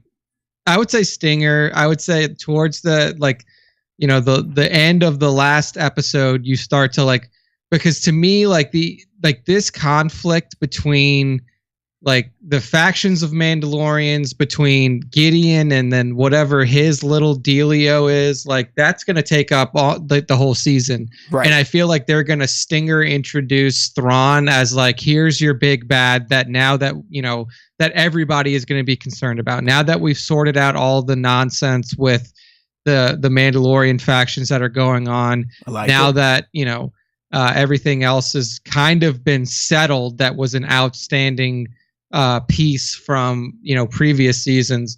Let's roll into the Thrawn arc, getting him back. We know that we're going to explore that heavily. You kind of thinking like the traditional MCU stinger where, hey, good guys, Miller time, right? Then credits. Oh, here's a reminder that there's an even more evil force out there.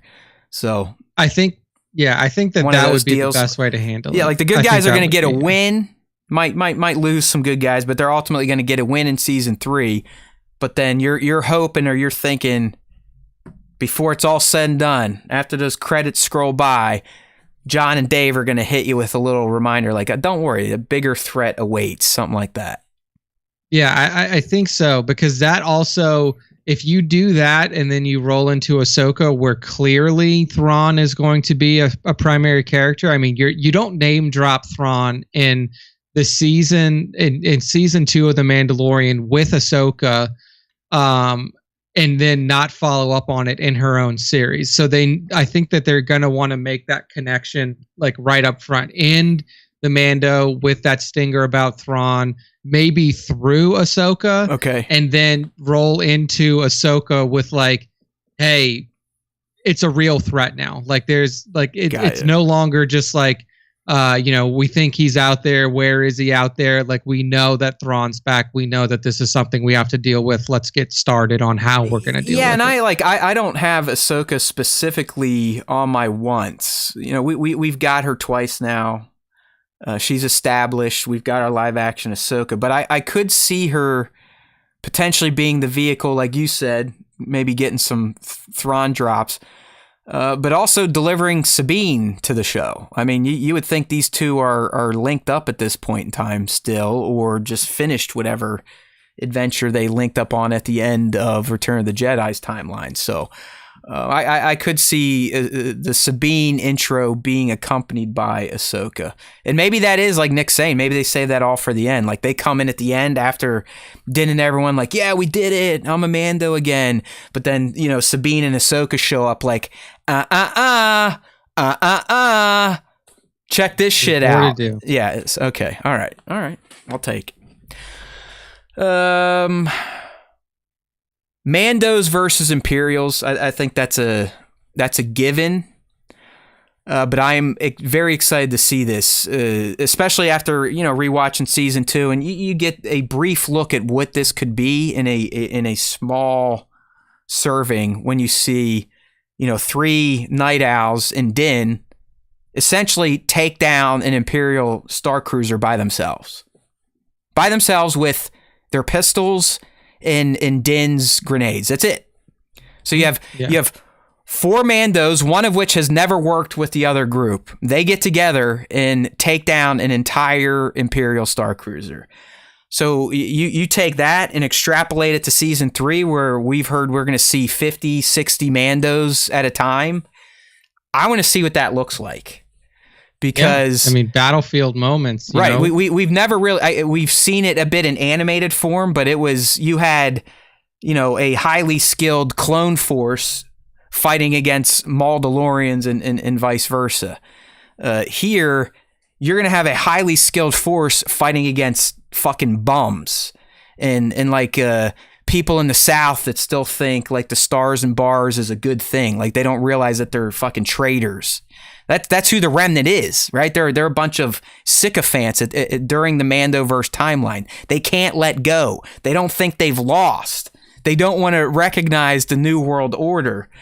So I think that is going to be a beautiful sight to take in, and it could be, if it plays out on a traditional battlefield or even throughout city streets, as it could be happening in Navarro, it'll be unlike anything we've ever seen in Star Wars from an action perspective. So yeah. I'm definitely hoping we get some massive battle. Bring the Dark Troopers, bring it all. Fuck it, let's go. We did the Grogu communicates. Bo and Din's Darksaber conflict resolved. Like Nick and Grogu speaking, I feel the same way about this Darksaber. Like, I don't want this to persist beyond season 3. Like, no, you take it. No, you take it. You want it the right way. No, I want you to win. Like, let's get over it. Let's have them have their conflict, but I want them to hash this thing out. I don't care who ends up with it. It's more than likely going to be our guy, even though I think he doesn't want any of that responsibility. But I would like to see them come to maybe a whole new approach to the Darksaber and break the cycle of lore behind it. Who says written words and myth have to dictate your future moving forward? I would like to see Bo and Din together with these other Mandos change the story of the Darksaber. Yeah, figure out a new way forward that's good for all Mandalorians, not just good for, the faction that believes in that. Exactly. You gotta think for how impressive the Mandalorians are, they're really hung up on this tradition. Yeah, just tradition and their culture. It's like you gotta change. It's a comment. What this is a commentary on religion, and it's like at what point does religion stop serving the purpose that it did when it was invented? Religion back in the day, and the myth of the Darksaber and all of the lore around the Darksaber back in those days, when there were active schisms within the Mandalorian society, the Darksaber and what it represented and what it represented to the culture was a way of saying, we have a way of identifying our true leader. It's the person that holds this. And that was at a time when Mandalorians were at each other's throats. So instead of sitting there having this giant war, killing all of your companions and your compatriots, you had an easy way to figure out who the real leader was, and it was through trial by combat. Whoever has this sword is the leader. Now society has moved past that in Star Wars, especially at this time for the Mandalorians. You don't have time or the numbers to be like, we have to follow this ancient way of how this shit is done. What Mandalorians need to focus on now in the current timeline is fucking. How do we come together as a They need to start having sex with each other. Plain and simple. Rebuild the numbers. Yeah. Come on. Yeah. Yeah, it's you can have your way of thinking about things. We can have our way of thinking about things. But what we really need to focus on is what is the best way for our society to move forward to, yes, like you said, rebuild your numbers. Take that to become armor a functioning off. Society again. Keep the helmets on if you're in the kink and just start out, in, out, in, out. So, what do you think? Little Bo-Katan and Din babies? What do you think? Little I don't know Bo Dejarin. If anything, that would be a surprise to me because I never felt any any like sexual tension between those two, but I feel like if anything, if they try to push at it, it would almost be for like, this is for the bettering of our people. But what if they're like, but no, we got to stick to the creed, or Din's like, no, we got to stick to the creed, keep your helmet on, and he's like banging his helmet into her to mimic kissing. He's like, ooh, Bo, and all you hear is like clank, clank, clank, clank, clank. Oh gosh. Yeah, I'm a loser. There you go, Matt. You've just put out the first teaser to an adult film that'll be made for 1-6 shooter. They can keep their helmet on, but that doesn't. They didn't say anything about the rest of the armor. So I could see Din just walking in, Daddy Pedro with a helmet and nothing else. Be like, "You like what you see, Bo? Let's go." That's the other thing. Like, if armor was in Death Watch, those dickheads were taking their helmets off back during the Clone Wars. Anyways, all the time. God, tell us who the armor is. And look, she's got little nubbins on her helmet. She's Mandalorian. Mando mashing. I like it. Smash that Mando. Okay. Yep. Sorry. Let me get it back up to an adult level of conversation here. But I mean, if you think about it, that's what Mandalorians need to be doing. Not worrying about fucking dark sabers and mythosaurs and creeds and legends. They need to start fucking straight up. Keep the helmets on if you're in the cuckoo side, and get it done. Like, you can at least, I would think that the armor would be okay with that. Like, Din, hey, am I allowed to fuck them? As long as I keep my helmet on? Yes, that does not break the creed. He's like, yeah, all right, Bo, let's go. Addressing the stream here, do you think Bo-Katan might be... Yes, Bo is going to be a bit antagonistic early on, at least to in Din. The beginning. And that, that's been given to us in the trailers. I mean, even these new shorts coming out, she's pretty much like, hey, dickhead, there's nothing left on Mandalore because your asshole friend splintered it. Go home. But I think, ultimately, we know Din, he's a good Eagle Scout. He's been given a mission. He's going to fucking complete it, whether anyone is going to help him or not. But I think ultimately she's going to have intrigue. She still wants that Darksaber. So I think it's going to, a good part of the story could be Bo and Din going to try and redeem Din with the secondary intentions of just learning more about the fall of Mandalore and how to bring it back, this, that, and the other thing. But I don't think Bo and Din are going to be best of friends, but I do think they're ultimately going to be stuck together, kind of working through this rediscovery of Mandalore and the lore behind the Darksaber. Yeah. Last two here, we got to get some more light shed on the cloning stuff from season 1 and season 2, and I think it's coming. We saw Pershing in the trailer. I believe a lot of the Empire stuff is going to be delivered to us through Captain Carson Teva, also shown in the trailer. But yeah, we that's still a main part of this series that a lot of us tend to forget about because of the rescue and then the Book of Boba Fett detour. But this whole series technically started because the Empire wanted Grogu to use his blood to clone stuff, to experiment with Force juice. So I think we need to get back there, and if anything, just like we've had in season 1 and 2, we need an episode almost focused on it. Maybe not the main narrative, but just like in season 2 where they go attack that installation on Navarro, it's all to do a mission for Grief, but you learn secondarily that, oh shit, this is why they wanted Grogu. We got to go get Grogu and keep him safe and all that fun stuff. Yeah. I think that what's also important about this is like the cloning storyline here is the first step to giving us content explaining and building towards the sequel trilogy. Nick, and not to cut you off, but it could also be building off of what we're probably going to get through the Bad Batch with, Mount Tantus and what's her name? Not Tanwi, not Lama Su, Nala Se. Nala Se. Yeah, the Empire essentially conscripting her for her cloning ability. So you're 100% correct. Like, there is a reason beyond selling Grogu toys for the Mandalorian, and as much as people don't want to admit it, it's to start building towards the rise of the First Order, Snoke clones, somehow Palpatine return. Yeah, so I think that the Bad Batch is going to address some things. The Mandalorian, I think that Mandalorian and like towards the end of season 3, season 4 is going to start to dig into that a little bit more as well. But like this is kind of what we've all been waiting for. We all know that the sequel trilogy ended in a very disappointing fashion for a lot of us, at least in terms of the story that was told. So I think that now is when they're going to start, is when Favreau and Filoni are going to start kind of working their storytelling magic to start to, I don't want to say right some wrongs, but fill in context, much needed context as to how we got here. Why did we get here?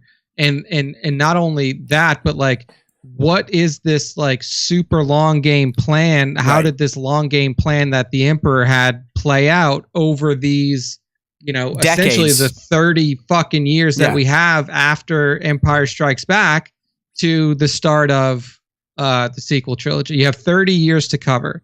How do you start it off? What are they doing this early on? Is it just purely for Palpatine, or are they trying, as we speculated years back, season 1? Are they working on super soldiers? Are they trying to figure out a way to squirt force into people? Is Moff Gideon going to try to inject himself with force to become more of a Mandalorian? I still have a feeling that Gideon he's like an imposter. He always has wanted to be a Mandalorian or a Jedi, and he's wreaked havoc throughout the galaxy to achieve those goals. We got to remember, he was ISB on Mandalore during the Night of 1,000 Tears or whatever. So, he was directly responsible for wasting these motherfuckers.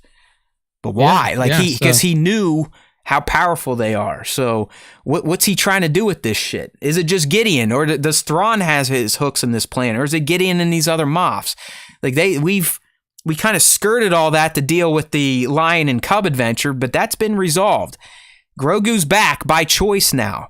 So in season 3, we don't have to deal with any more bullshit we got to find his kind. No, we have a singular focus mission for Din. He needs to restore his honor. But along the way, I think a lot of stuff is going to be exposed. So, but what is it? What are they doing so early on with this cloning? What is? Like Nick said, we're still probably 30 years before The Force Awakens in the Mandoverse. 30 years still to go. So clearly they never even fucking perfected the cloning even for Snoke. Look how jacked he was. He was able to, Palpatine was able to channel his Force abilities through that puppet, essentially. But look how fucking disfigured and broken Snoke was. He was all twisted and hunched over. His head looked like it was ripping in half. So even by the time they got a working Snoke model, they hadn't perfected the process. So what are they doing now? Yeah. Are they testing it on Mandalorians themselves? Who knows? Maybe that's what Gideon's been doing.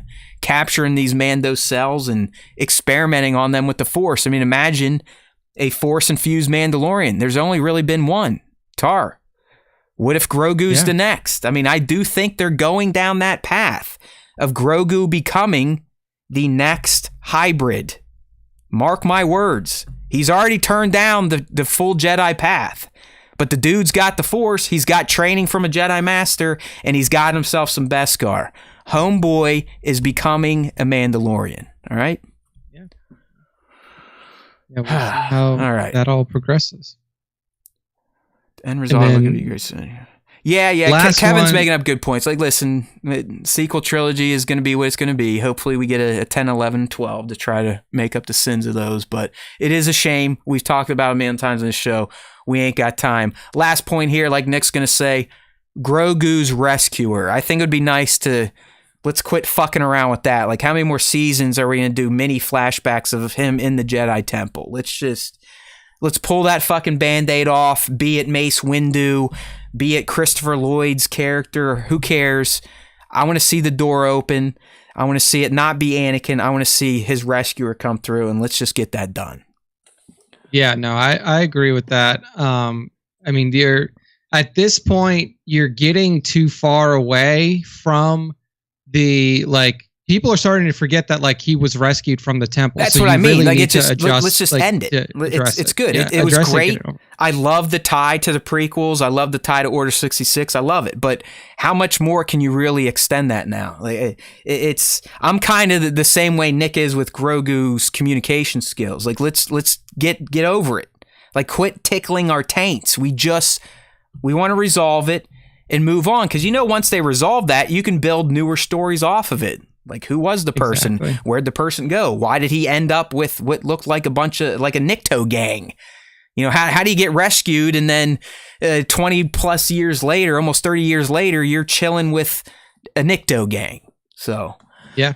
it's time to move on. All right, there you go. So that's what we're looking for. That's what we hope to see in Mandalorian Season 3. Obviously, we're probably not going to get all of it, but we will get other things too. So it'll be a surprise. Cannot wait. Next Wednesday. Okay, sticking with the Mandalorian, this will be a fairly quick one here, but our guy over at MakingStarWars.net, Jason Ward, dropped an exclusive. According to him, and this is going to interest us all, and probably not for the reasons you think, but his sources have told him that on these Lucasfilm lots down there in Southern California, where they shoot most of these Disney Plus shows outside of Andor, that his sources are telling him, they're like, listen, these people are either working on a second season of the Book of Boba Fett, or Boba Fett is going to have a large part in Mandalorian Season 4.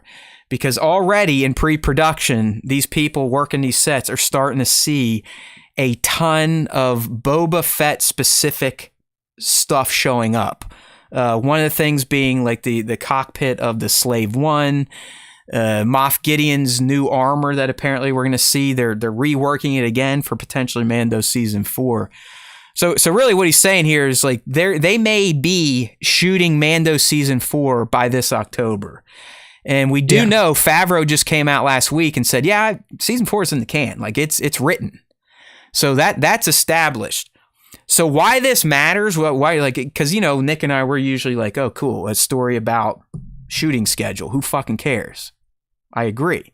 A lot of people do care, but the important piece of information in this post from Making Star Wars is not so much the idea that they could be working on Book of Boba Fett Season 2, or Boba Fett just plays a big role in Season 4 of Mando. It could be a whole other Star Wars production. This could be the beginnings of the crossover type of stuff that they're starting to prep for. But here's the caveat. Here's why we need to care.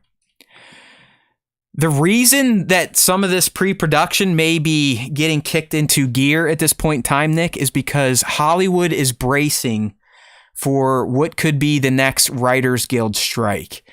You know, you were around with the last one when it happened in like 07, 08, and you saw kind of what it did to some TV. It derailed shows like Lost, Heroes. I mean, it affected a lot of cool shit.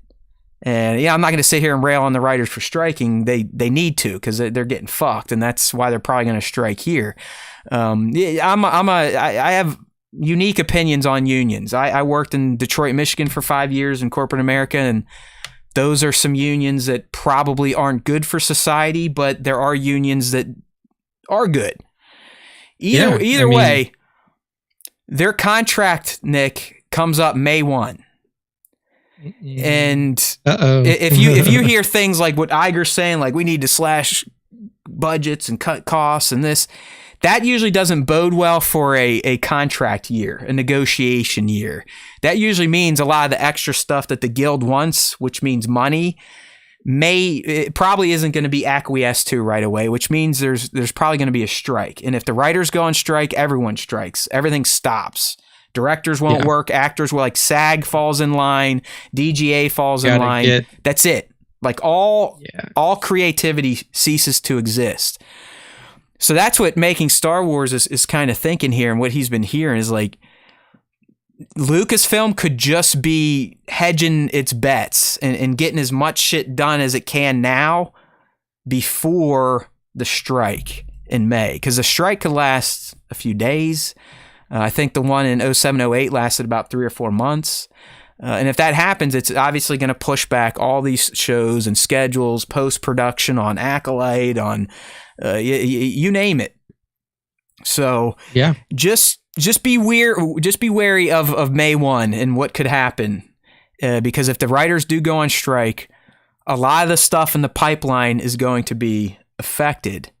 Or will it? Is this Lucasfilm planning for a strike, trying to get some stuff done before all the talent leaves? I mean, what's interesting about the writer's strike, and I think where, you know, Star Wars may be a little less affected, especially Mandoverse, is they don't really use writers like TV, like network TV shows use writers. Like network TV shows will have a room full of writers that write essentially, an entire season of TV between themselves. They'll sit there and they'll write it, especially for like longer tail seasons or seasons that like film live. Thing about Mandoverse specifically is that like most of these episodes are written by Jon Favreau. Like, and Jon Favreau is not just a writer. Jon Favreau is the everything. Like he's the writer, he's the executive producer, he's the creator, he's the everything. So in situations like that, where your writer is not just a writer, you're probably not going to be affected. And like the only way that I could see this really coming down and affecting the production of Star Wars stuff is if you're leaning on like union writers. Well, yeah, or I was going to say, we just don't know about. Jason is calling them. It seems it's the journeyman writers are the ones that are feeling the pinch the most. Yeah. So apparently these journeyman writers, they can't even make a living wage due to mergers and tricky accounting. They essentially, the business types, they figured out a way with these journeymen to be like, oh yeah, well, because of this, that, and the other thing, we don't owe you anymore. You gave us all those rewrites. Now we don't have to pay you. Well, one of the big things is that a lot of the writing is now being done by the directors, or like writers are being handpicked by specific people. Chris Terrio and J.J. Abrams, for example, that's a writer-director duo. Ryan Johnson and what was his guy's name? Fucking something, I can't remember. Like he has a writing partner. Favreau and Filoni, they're writing all their own shit. Like when Rick Famuyiwa comes in to direct, he also writes the episode. So like these writers and like these, writing room writers have less work to do now because there's so much focus has been given to and so much power has been given to the creators, aka the director-writer combos, that you don't really need writing rooms anymore. No, you're right. People are writing their own shit. That's kind of what Jason has in this article. It's like just the whole streaming thing has upended the way writers used to be able to make a living. Like it's gone away, and there's less network TV. Which when as Nick opened this topic, on old network TV there'd be a writer's room. You'd sit there and you'd write episode 1, 2, 3, 4, 5, and 6. You'd film them, and then throughout the season you'd write the rest of the episodes, film them, so on and so forth. These days with streaming, right? We demand cinema quality products. So you're not going to have like sitcom writers there or people working on, the situational shows or multi-camera shows. They're being asked to essentially do what a screenwriter would do. Hey, we like that. Well, revise it. Give me another revision, another revision, another revision. So they're just, and they've gotten, as most people do, creatives in particular, those that control the cash, they can figure out ways to fuck you over and to make more cash, and that's what's happened. And it doesn't matter that John writes Mando. Like we said, if WGA goes, all of Hollywood goes. So Star Wars will stall out. Pixar, Marvel, DC, James Gunn, all that shit stops. So yeah, let's hope it doesn't happen, because Bat brought up a good point. The last strike is kind of what brought on the onslaught of nonstop reality programming, and he's correct. Because it was like 06, 07, or maybe 07, 08, and before then you didn't necessarily have this family's famous do a show, this family's famous do a show. You had your competition reality and maybe the Osbournes, but it wasn't these dickheads, the Kardashian dickheads, these motherfuckers, these cocksuckers. So yeah, I don't know. I get we'll probably be watching a lot of foreign stuff if this goes through, because those streamers, as Nick was saying, they're gonna have to find content from somewhere. So we're probably gonna be watching a lot of shit from the Eastern Bloc come this summer.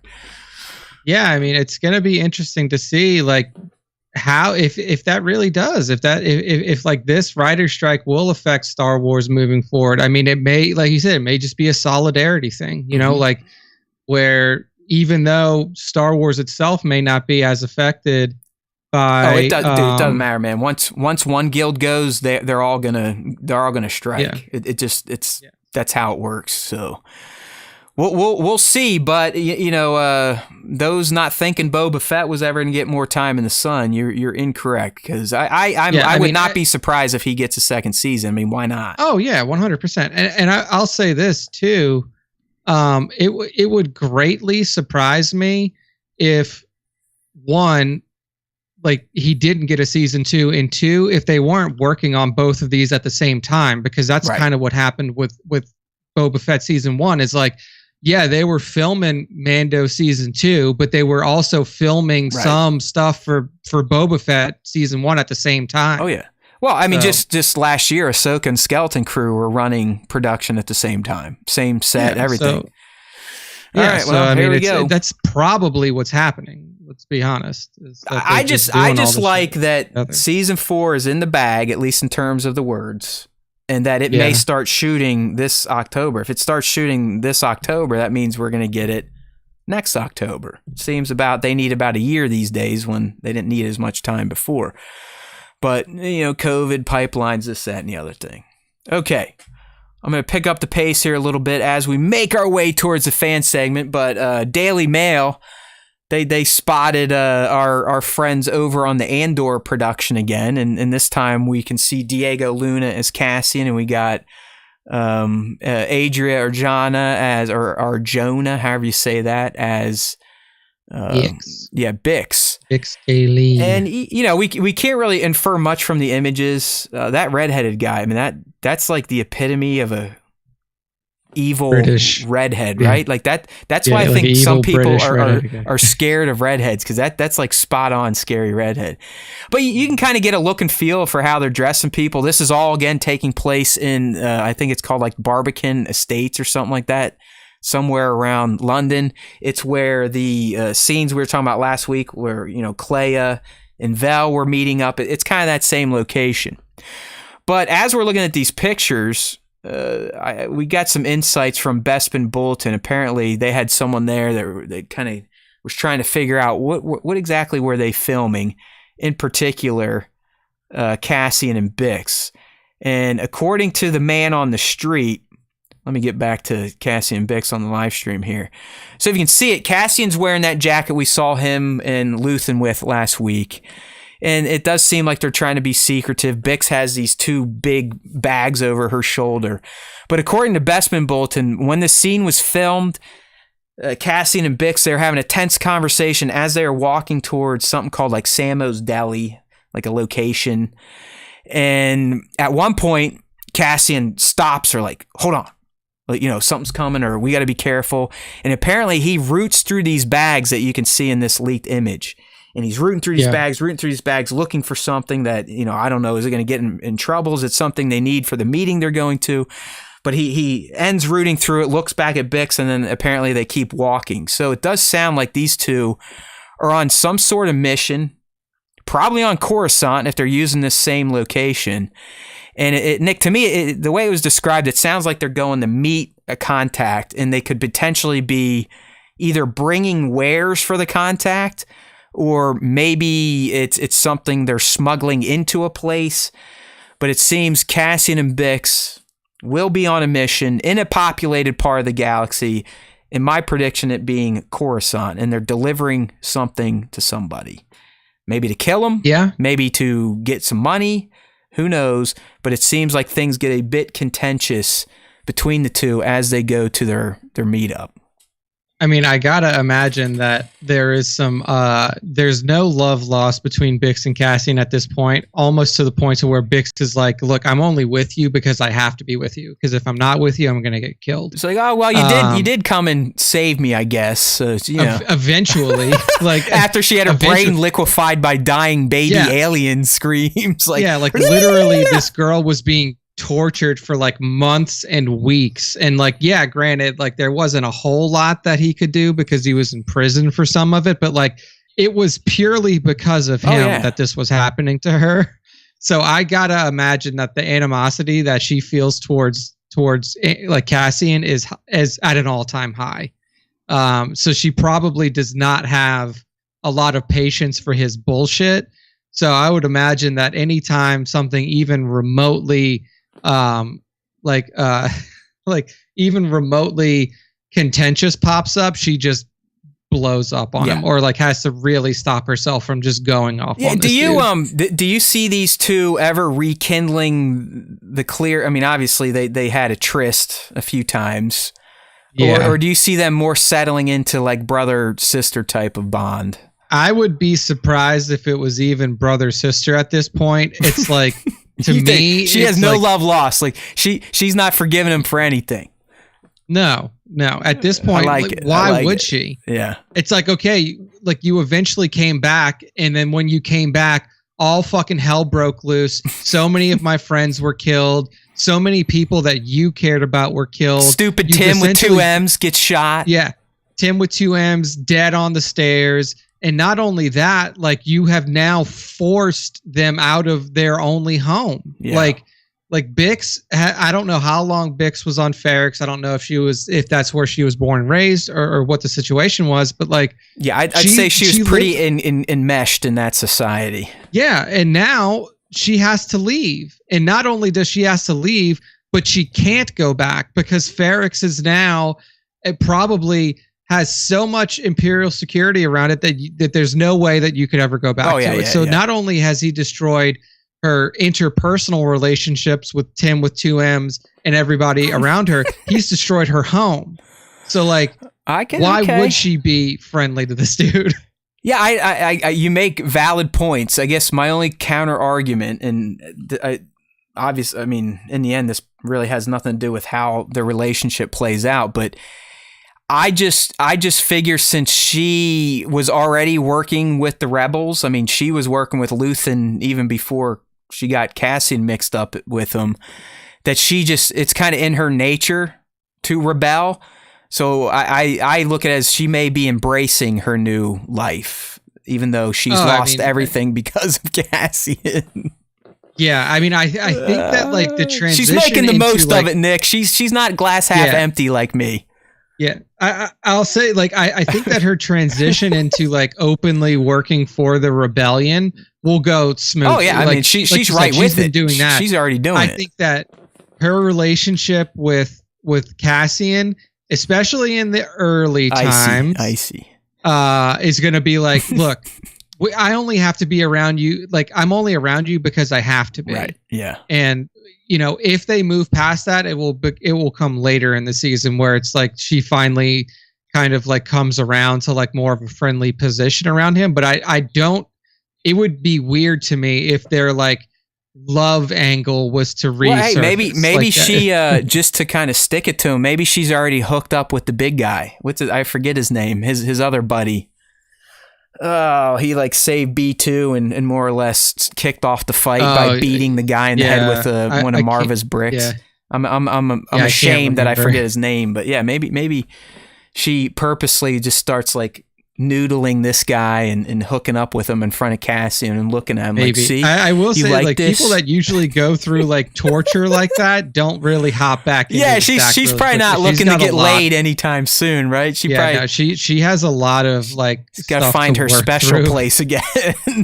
Yeah, so like she just needs to find like mental stability. I mean, she's probably emotionally scarred deeply from that, and it's going to be interesting to see how her character is in season 2. What if we get reintroduced to Bix and she's like in the middle of some self play and she's just like we're like, oh well, I doubt she's back. She's back. She's fucking fixed.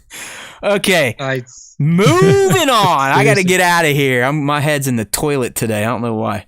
This is a quick one, and it more than likely could be incorrect, but our lovely friend Rosario Dawson was on the Today Show recently, and she was talking about the Haunted Mansion thing she's doing for Disney, and she mentioned like, oh yeah, Ahsoka, I'm pretty sure it's coming out this fall.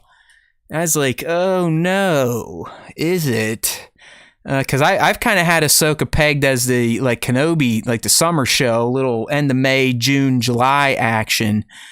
But Rosario's saying could be in the fall, which could be end of September, October. And then the internet reminded me, well, if you think about it, the way the shows are working now, it pretty much takes close to 8 months to a year to get them out. So if Ahsoka just ended filming in October of 2022, then yeah, we could make that through line that it'll come out in October 23. Now, obviously, the actors never truly know the real release date before it's announced. We've had this many times in the past. Giancarlo's like, oh yeah, Mandalorian season 3 next summer. Fuck it, that stuff like that. So who really knows? I just wonder, Nick, if it is the fall, we'll be looking at mostly a Star Wars free summer on Disney Plus, which means it would just be the MCU shows, which I think is Loki and, I don't know, Secret Wars potentially to cover the summer.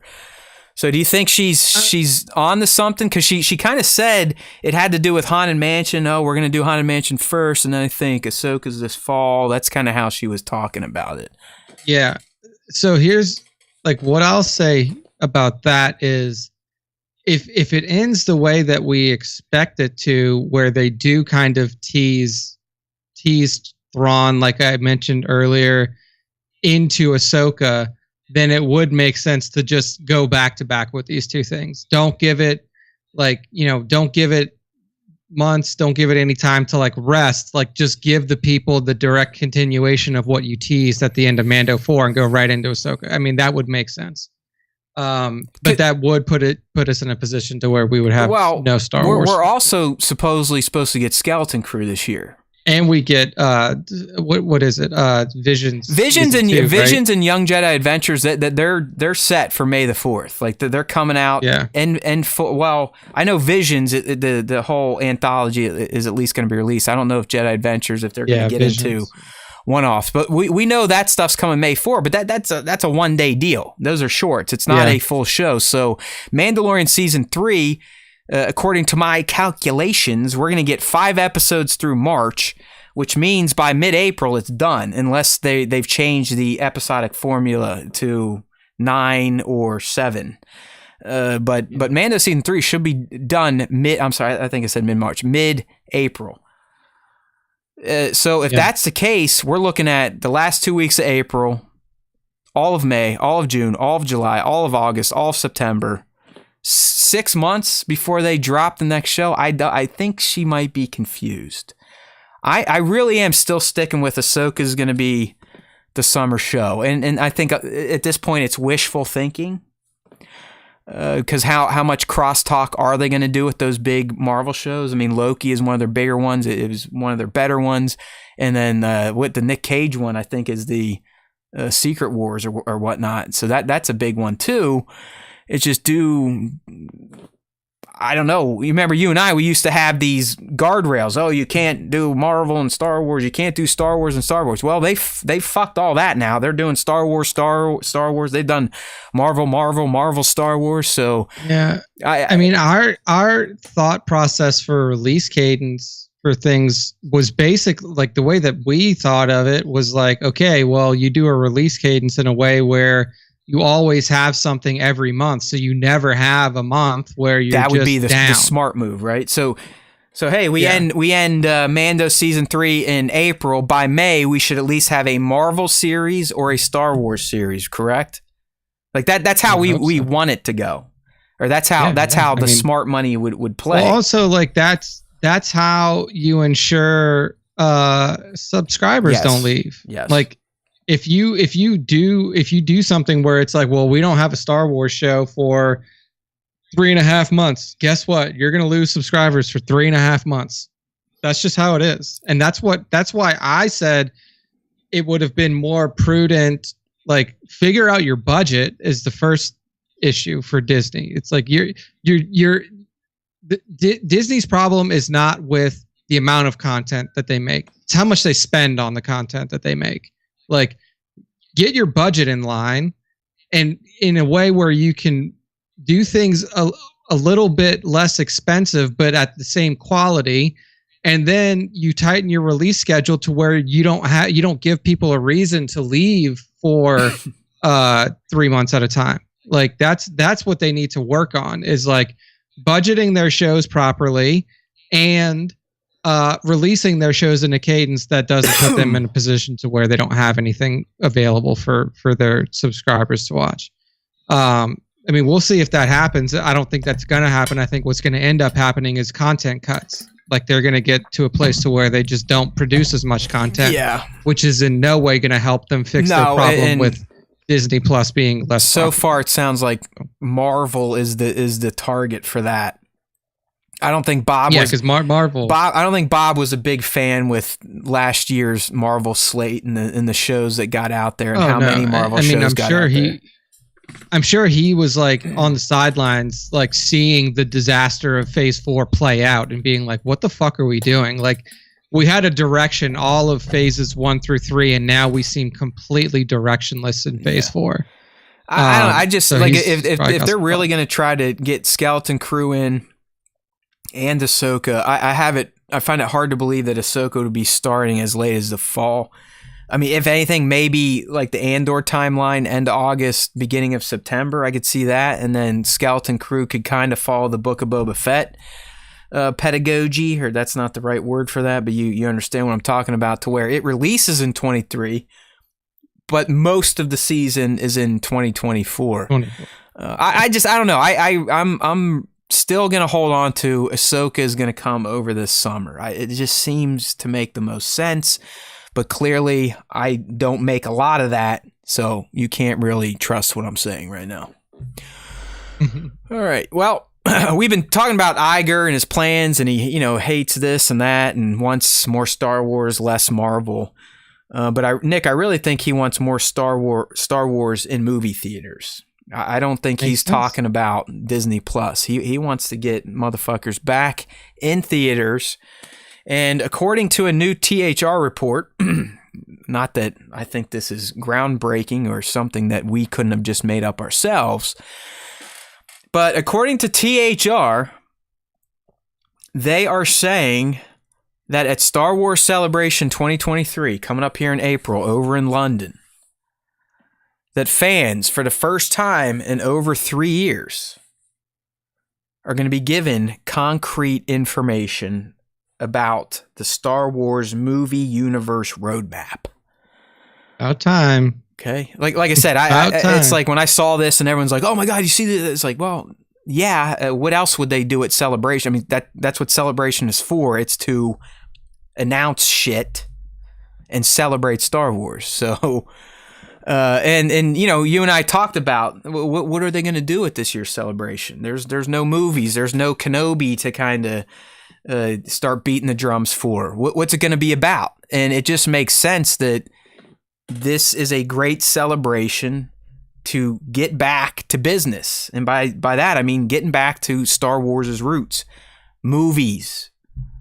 Okay, let's see. Is it going to be the Damon thing? Are we going to get back to Taika's thing?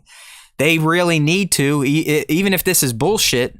Hopefully they're listening to us. I know they do. You need to do something about the movies at Celebration.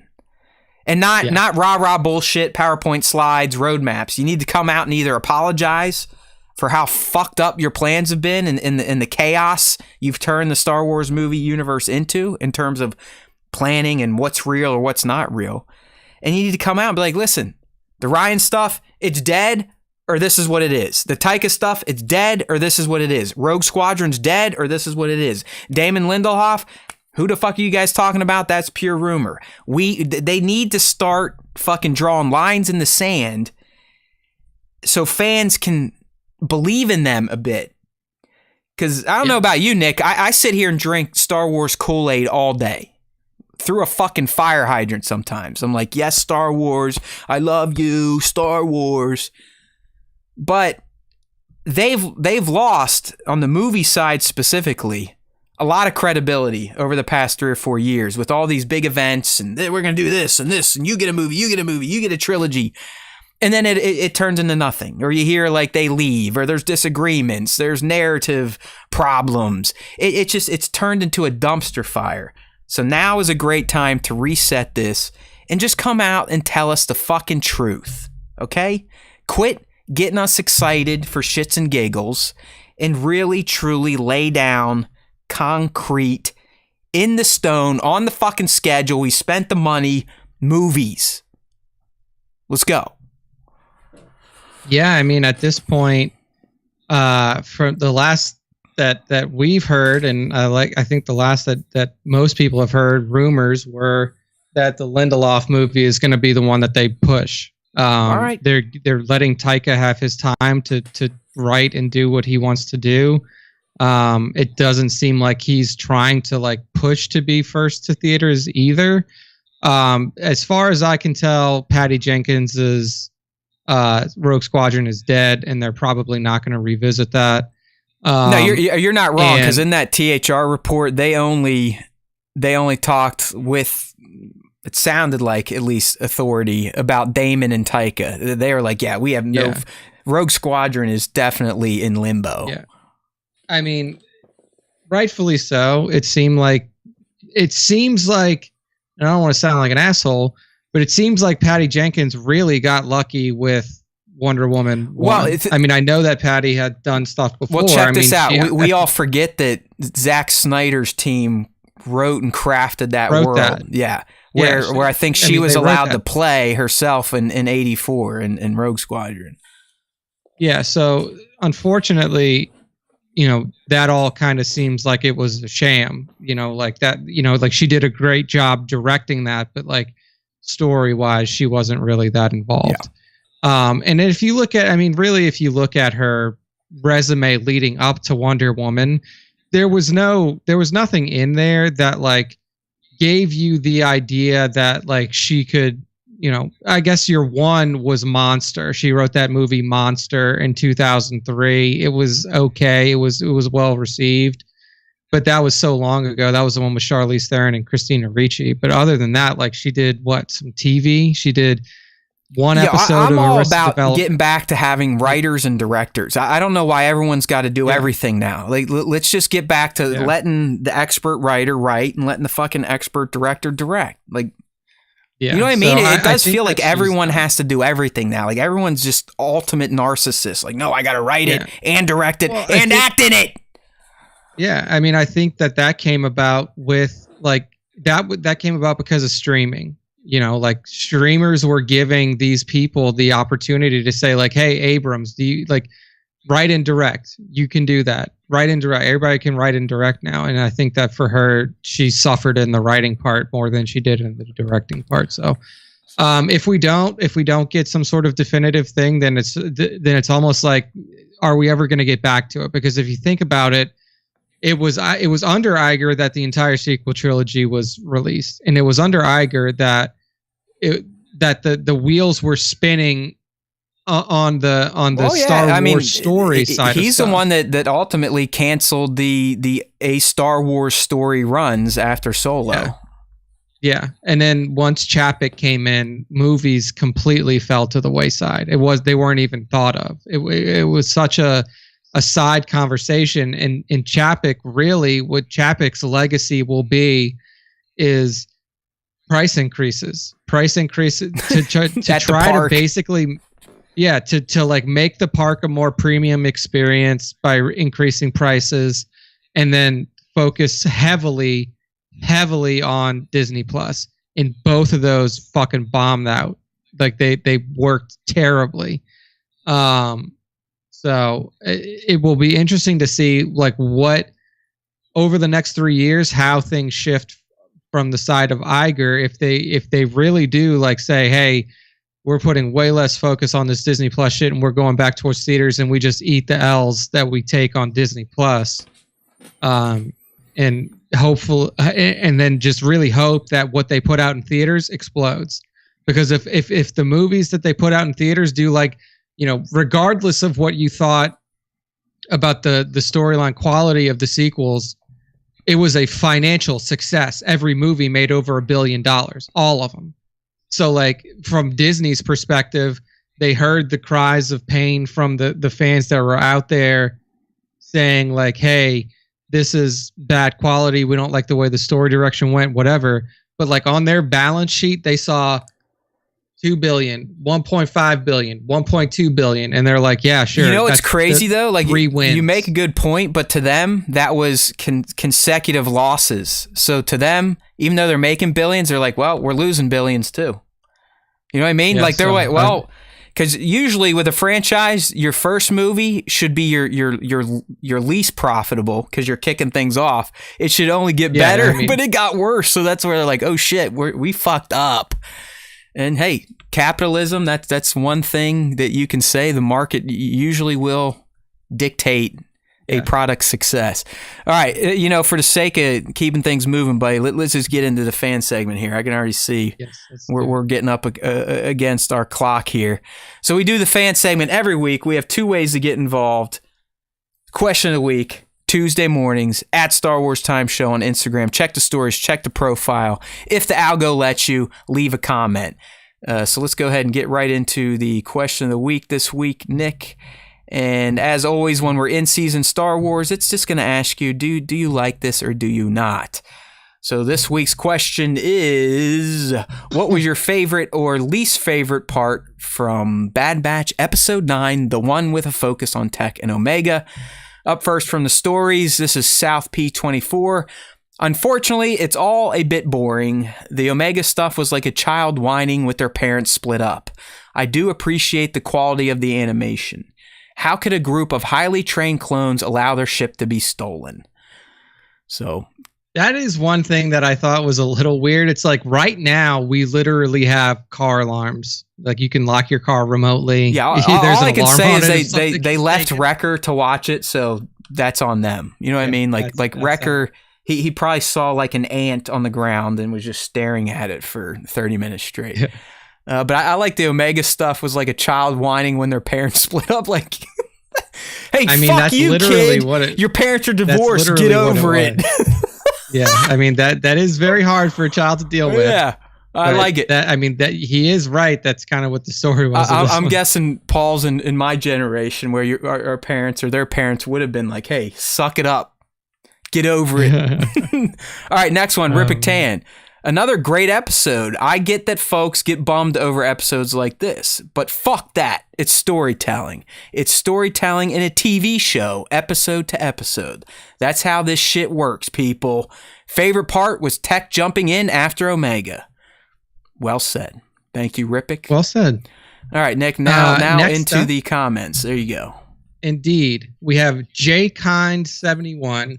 He says, it was good because you never see Omega and Tech really interact. She has the daughter-father with Hunter and the big bro little sis with Wrecker, but with Tech, you never really see them interact a lot. Now you got to see that, plus you kind of got to see a little more into Tech's mindset because he's one you never really see emotions from, and now we know why. Yeah, I mean that's kind of the central crux of the whole thing is just like peering a little bit deeper into Tech, getting a little bit more of his mindset. And yeah, I mean, we'll see. Like what I hope doesn't happen is that like we have these 2 episode arcs and then like it just goes back to the exact same it was before. I think growth has been achieved, Nick, but I guess we'll find out tomorrow in episode 11. We will see. We will Holy shit. Next up. Yeah, I gave this one to Spencer because we haven't had one from Spencer in a while. But I was like, you know what? I'll give Spencer his time. Have at it, pal. This is an opus right here. Nick's about to go into a monologue. Hold on. Yeah. So this is from Baron's Black series. For those of you in the community, you know who Baron's Black series is. Spencer, indeed.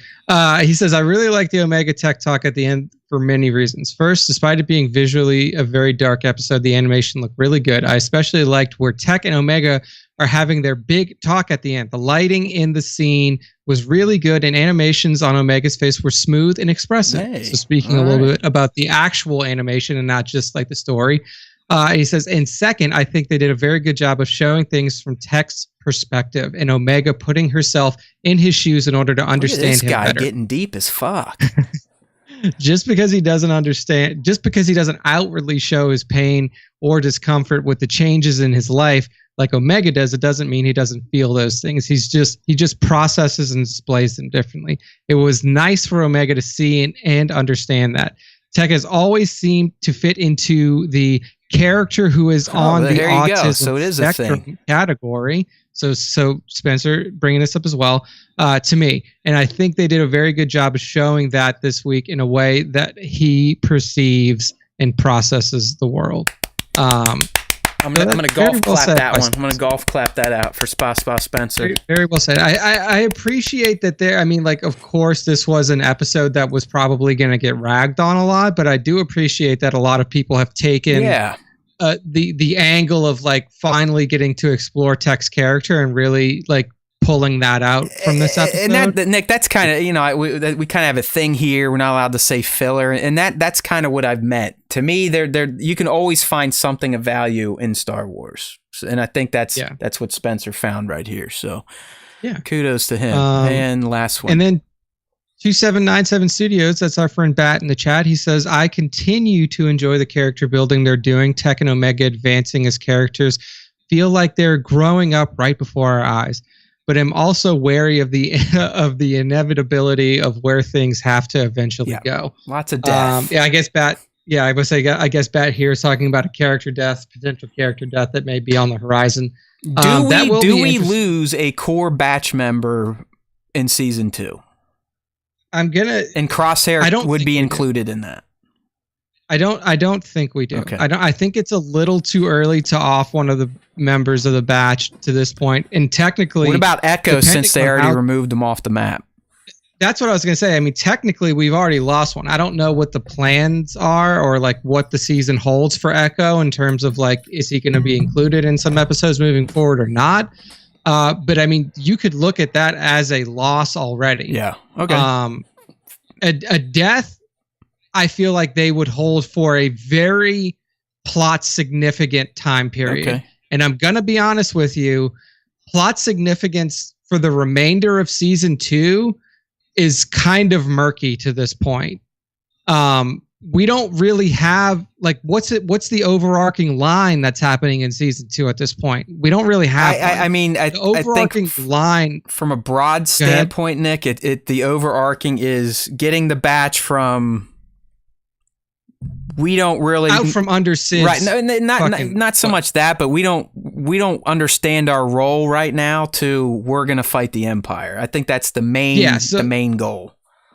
Yeah, and like to me, there isn't a plot narrative in there where it would be a great point in time to kill off a character. Yeah, I know. Like one of the last 2 episodes, it looks like they probably are going to be at that mountain facility. So who knows what's going there? I'm kind of with you. I think if anyone dies and would earn it this early on, it would probably be Crosshair.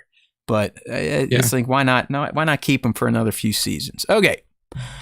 So that's question of the week, which then transitions us to the final, whatever you want to say. Insert words here. My brain's stopping.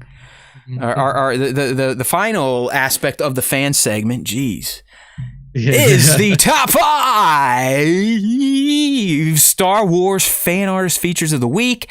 Though if you want to get involved in this, if you're on Instagram and you create Star Wars content of any kind, make sure to tag at Star Wars Time Show and use hashtag Star Wars Time Show on those posts. I'll see them every day, especially if you do tag. If I like it, I'll feature it. At the end of the week, Nick sits down, looks at all of them, and picks his 5 favorite. And that is what we have for you now. All right, Nick, so who is up first here? Indeed. I will say, before we even kick this off, I have to address Stormtrooper Barney. He tagged me in a shot, and at first I thought it was a shot by him. Oh shit! He actually found the coveted at that Nick C. Like we don't talk about that persona very often. Yeah, and he hit me with a tag. I rarely ever look at my Instagram. But I did. Don't poke the bear, Barney. And he was like, "This shot better be featured in a top 5." and without really making the connection, I just saw it and I liked it because I was like, lobbying. He's lobbying. I ended up picking the shot that he I love it. I love it. Commented on for the top 5 anyway. That's a risky move, Barney. That's a risky move going after young Nick on Instagram. You better watch out. Your ass is going to get blocked. Risky move. But anyway, the top 5 this week kicks off with You are banned. 6. Yes, with Stormtrooper Barney being banned from the show. No, it starts off with 616_photos with the 6s being spelled out as words and the 1 in the middle as the actual number. So SIX1 SIX_photos. And it's just an awesome, clean looking shot here of potentially season 3 Mando. We see our friend Din Djarin whipping the Darksaber, has kind of like a cape whipping in the wind off of his back. His pistol also held in his hand with a giant. It almost looks like he used the Darksaber to like cut a hole in the wall behind him to like walk through it into this chamber that he's in. But just a really awesome shot of Din whipping his Darksaber and clearly having learned to use it, cutting a hole through that wall. Yeah, I mean, as I'm a little unfocused right now, but I'll don't worry, I'll keep us on task. I'm just looking at this shot, and are you a Mandalorian that paints their armor type of guy or a pure Beskar type of guy in terms of looks? Like, I really think Din stands the fuck out with that just shiny silver Beskar versus getting it all painted like the rest of them do. Yeah. No, I love the full natural Beskar look. I'm a natural Beskar kind of guy. It just, I don't know. It just really stands out. Do you think we'll see any other like that? I don't know of any other in any Star Wars I can remember that had a kit like him. No, right? Because even the armor's, the armor's got that nice gold kind of smooth helmet, like but then she goes into like Viking shit. She's got like hair around her. She's got like that lion mane, and then it goes to red. Because even if you go back, I'm trying to think like, I guess Django. Django's sort of there, but he still had the blue accents. You know, if you go all the way back to like Tar, are we talking like Captain Vizsla himself, maybe? Or no, he was wearing fucking Jedi robes, right? Yeah, no, like Vizsla wasn't it, but there were characters in the original KOTOR games that were like literal. It was like full Beskar armor suits, head to toe, where there wasn't like, you didn't even see gaps for like cloth. You didn't see gaps anywhere. It was just a full Beskar suit of armor. And I think that was the closest that because you can like get that armor and wear it yourself in the game. And I think that was probably the closest to being a full natural set of Beskar armor that had no paint on it. Like I said, I don't want to take us too far in the left field. I was just looking at 616 here and like, you know what? I really think Din has the best looking armor out there for Mandalorian. Yeah, I think he's pretty solid. All right, moving on then. Hey, another Mandalorian in your next pick, huh? Yes, indeed. And this was the pick that Stormtrooper Barney called me out on. He was like, this better make top 5. And it did. So this is from @ChessPick66. So it wasn't even one of Barney's shots. He was like, this one, all right. You're unblocked, Barney. You're unblocked. Yeah. He was out there lobbying for another photographer, which I that is a very nice thing. What a true gentleman. But Ches has been around on the top 5 since we started the top 5 all those many years ago, and he's been a consistent staple ever since then. And it's because of shots like this. It's the masterful use of natural lighting that Ches is known for. He lives in a place where he has this just picture perfect, almost like Tatooine, like every Star Wars planet, sand and sun. So that's where Ches is located at, and he gets these fantastic shots like this out of it. This is what we see here. He's the captain. He is the captain of the sunset shot. That's Ches picks. Yes. I mean, morning or night, he gets those sunsets and sunrises perfectly captured. It's beautiful. And we have a beautifully weathered Bo-Katan in a soft goods cloak with the hood up, right at that kind of like the edge of that golden hour where you have the sun setting. Looks like it's coming behind a dune pretty soon. But just this beautiful natural light, little bit of atmosphere in there, just to have this like cloaks look good on Mandos too. It looks kind of similar to how you would have saw Bo in season 7 of the Clone Wars when she was staking out Ahsoka on the Pike planet with Sabine's mom and one of her other night owls. Yeah, but I mean, just a fantastic setup as always from Ches. So nothing more to say from me. Beautiful, beautiful stuff. At ChessPick66. Little crossover action in the next one, huh? Little crossover. I always love these crossover ones. This is from @intergalactic_raptor. If you don't follow him, make sure you do, because he's got the whole the incredible universe that he's built with his crossover shots. Oh yeah, Star Wars has showed up in Star Wars shot, and now we got some Xenos. Yeah, so right now what we see here is Darth Maul, or just Maul, not Darth Maul. Just Maul just ripping through some xenomorphs with his two blades swinging about. And it's just a fantastic shot because of the action that Intergalactic Raptor was able to get across in the shot, the posing, the maniacal look that Maul has don't on you his feel face. like, unlike anyone else that's ever come across xenomorphs, Maul is almost getting his rocks off fighting them? Yeah, Maul's like this is something challenge he would sign up to do. Like, he wants to do this. It almost seems like him and predators would get along really great, because that's what xenomorphs were to predators. They were literally like, they would go out, they would hunt xenomorphs, they would come back and they'd be like, hey, I'm an adult now in society. No, you're not wrong. And Maul is like, dude, I fucking love this shit. Like, he is in on it. Yes. And he doesn't need fantastic. their fucking armor and their laser guns or their helmets. He's got no shirt. He's essentially wearing like a Star Wars kilt and just out there slashing motherfuckers left and right. So Ripley would have loved to have had a Maul on her side. Oh, 100%. 100%. So just another fantastic crossover mashup shot here from Intergalactic Raptor. Make sure to go give him a follow on the IG. His stuff is always fun to see on the feed. Next up this is great. This one's fantastic. This is @CGE Rock, and what you have here is actually a few shots.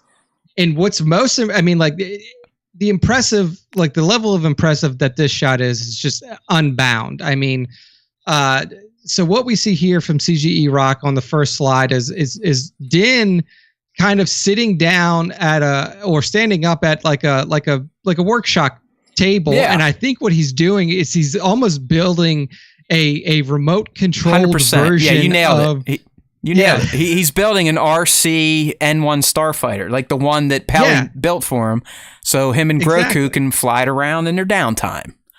Yeah, so he's got this little RC controlled N1 starfighter. You see Grogu there in his bassinet. All practical too. If you can't see it, like everything Nick is talking about is a practical item in the shot. Like CGE Rock built a 1/6 scale version of a model of an N1 starfighter.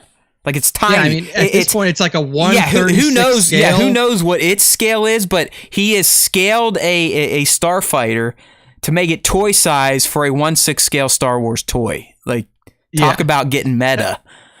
Yeah, getting real small there on the scales of things. But I mean, it's such a and it's not just that. He has tank commander helmets in the background. His old helmet, like from his missions. Nick, those are like his trophies from the missions we've seen him on. His jetpacks there, the tank commander, the Camtono, 100%. Yeah, I mean, it's just so much detail. The level of detail that CGE Rock went into in this shot is just unparalleled for something that we've seen in a while. And then if you scroll on to the next ones, you get to see like, oh, he's showing Grogu how it works, and Grogu standing on the workshop table, and they're having a little fun time together. And then the next shot is just like a close up on Grogu's face as his dad is building him this toy. Yeah. It's just such a magical series of shots that.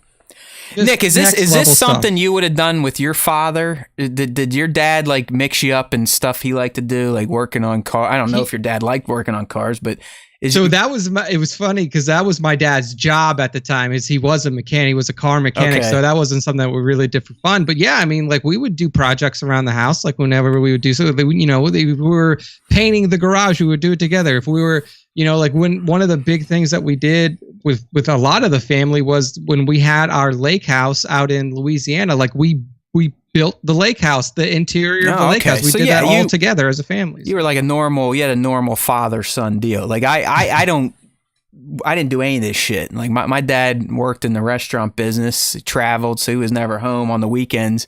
When he was home, he was like, fuck you guys. I just worked all week.